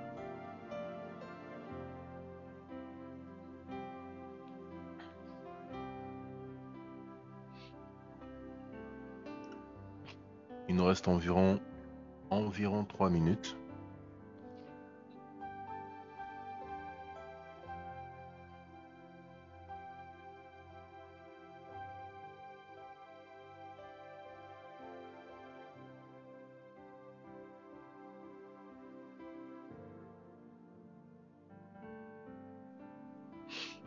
Bon, je n'ai pas compris. Vous avez envoyé votre photo. Bon, de toutes les façons, est-ce que si Nous c'est... prenons les questions qui ont un rapport avec l'émission, s'il vous plaît. On a décrit beaucoup de zones d'ombre dans l'émission. S'il y a des questions, Nous prenons les questions en rapport avec ce qui a été dit ce soir. Pour votre demande, là, ce que vous êtes en train de taper là, passez par la page Facebook de Spiritualité Chrétienne, écrivez à l'administrateur principal, s'il vous plaît. que Dieu vous bénisse. Que Dieu vous bénisse. Donc, nous allons... Je vais faire la prière de clôture. Voilà, merci. Éternel Dieu d'Abraham, d'Isaac et de Jacob. Aujourd'hui, c'est un jour où beaucoup de l'œuvre de Sens Occulte va être mise à jour pour des gens qui y vont sans se rendre compte dans quel danger ils s'exposent. Mais parce que tu m'as mis aujourd'hui à cœur de commencer ce témoignage, que je sais que c'est un long témoignage, et je dois me rappeler, tu me donneras la mémoire pour que je puisse me rappeler. Je te prie, Seigneur, de donner la force, le courage à ceux qui nous suivent, à ceux qui vont nous suivre avec le temps, à ceux qui vont exploiter les témoignages durant des générations. Que tu leur donnes la force, le courage, Seigneur, d'être capable de pouvoir comprendre cela et surtout de prendre des dispositions pour eux, pour leur famille, de mettre ça en vigueur et de veiller sur leur famille qui aujourd'hui, des Sens Occultes, passent inaperçus dans la vie de beaucoup d'enfants dans lesquels la démonologie est née. Merci Seigneur Jésus pour cet instant. Merci pour la force, pour le courage et surtout pour la détermination que tu m'as donnée pour enfin révéler ce que cachent les Sens Occultes. Merci Seigneur Jésus-Christ. Amen. Amen. Au nom de Jésus-Christ de Nazareth, soyez bénis. Nous nous retrouvons pour la prière d'intercession demain, comme d'habitude. D'ici la mi-journée, vous aurez le lien sur la page Facebook et dans le groupe Telegram Kingdom Gate. Et sinon, pour la suite du témoignage, ce sera pour le samedi prochain. Sinon, d'ici là, nous vous remercions. Que l'Éternel vous bénisse et vous garde. Au nom de Jésus-Christ de Nazareth. Bye bye.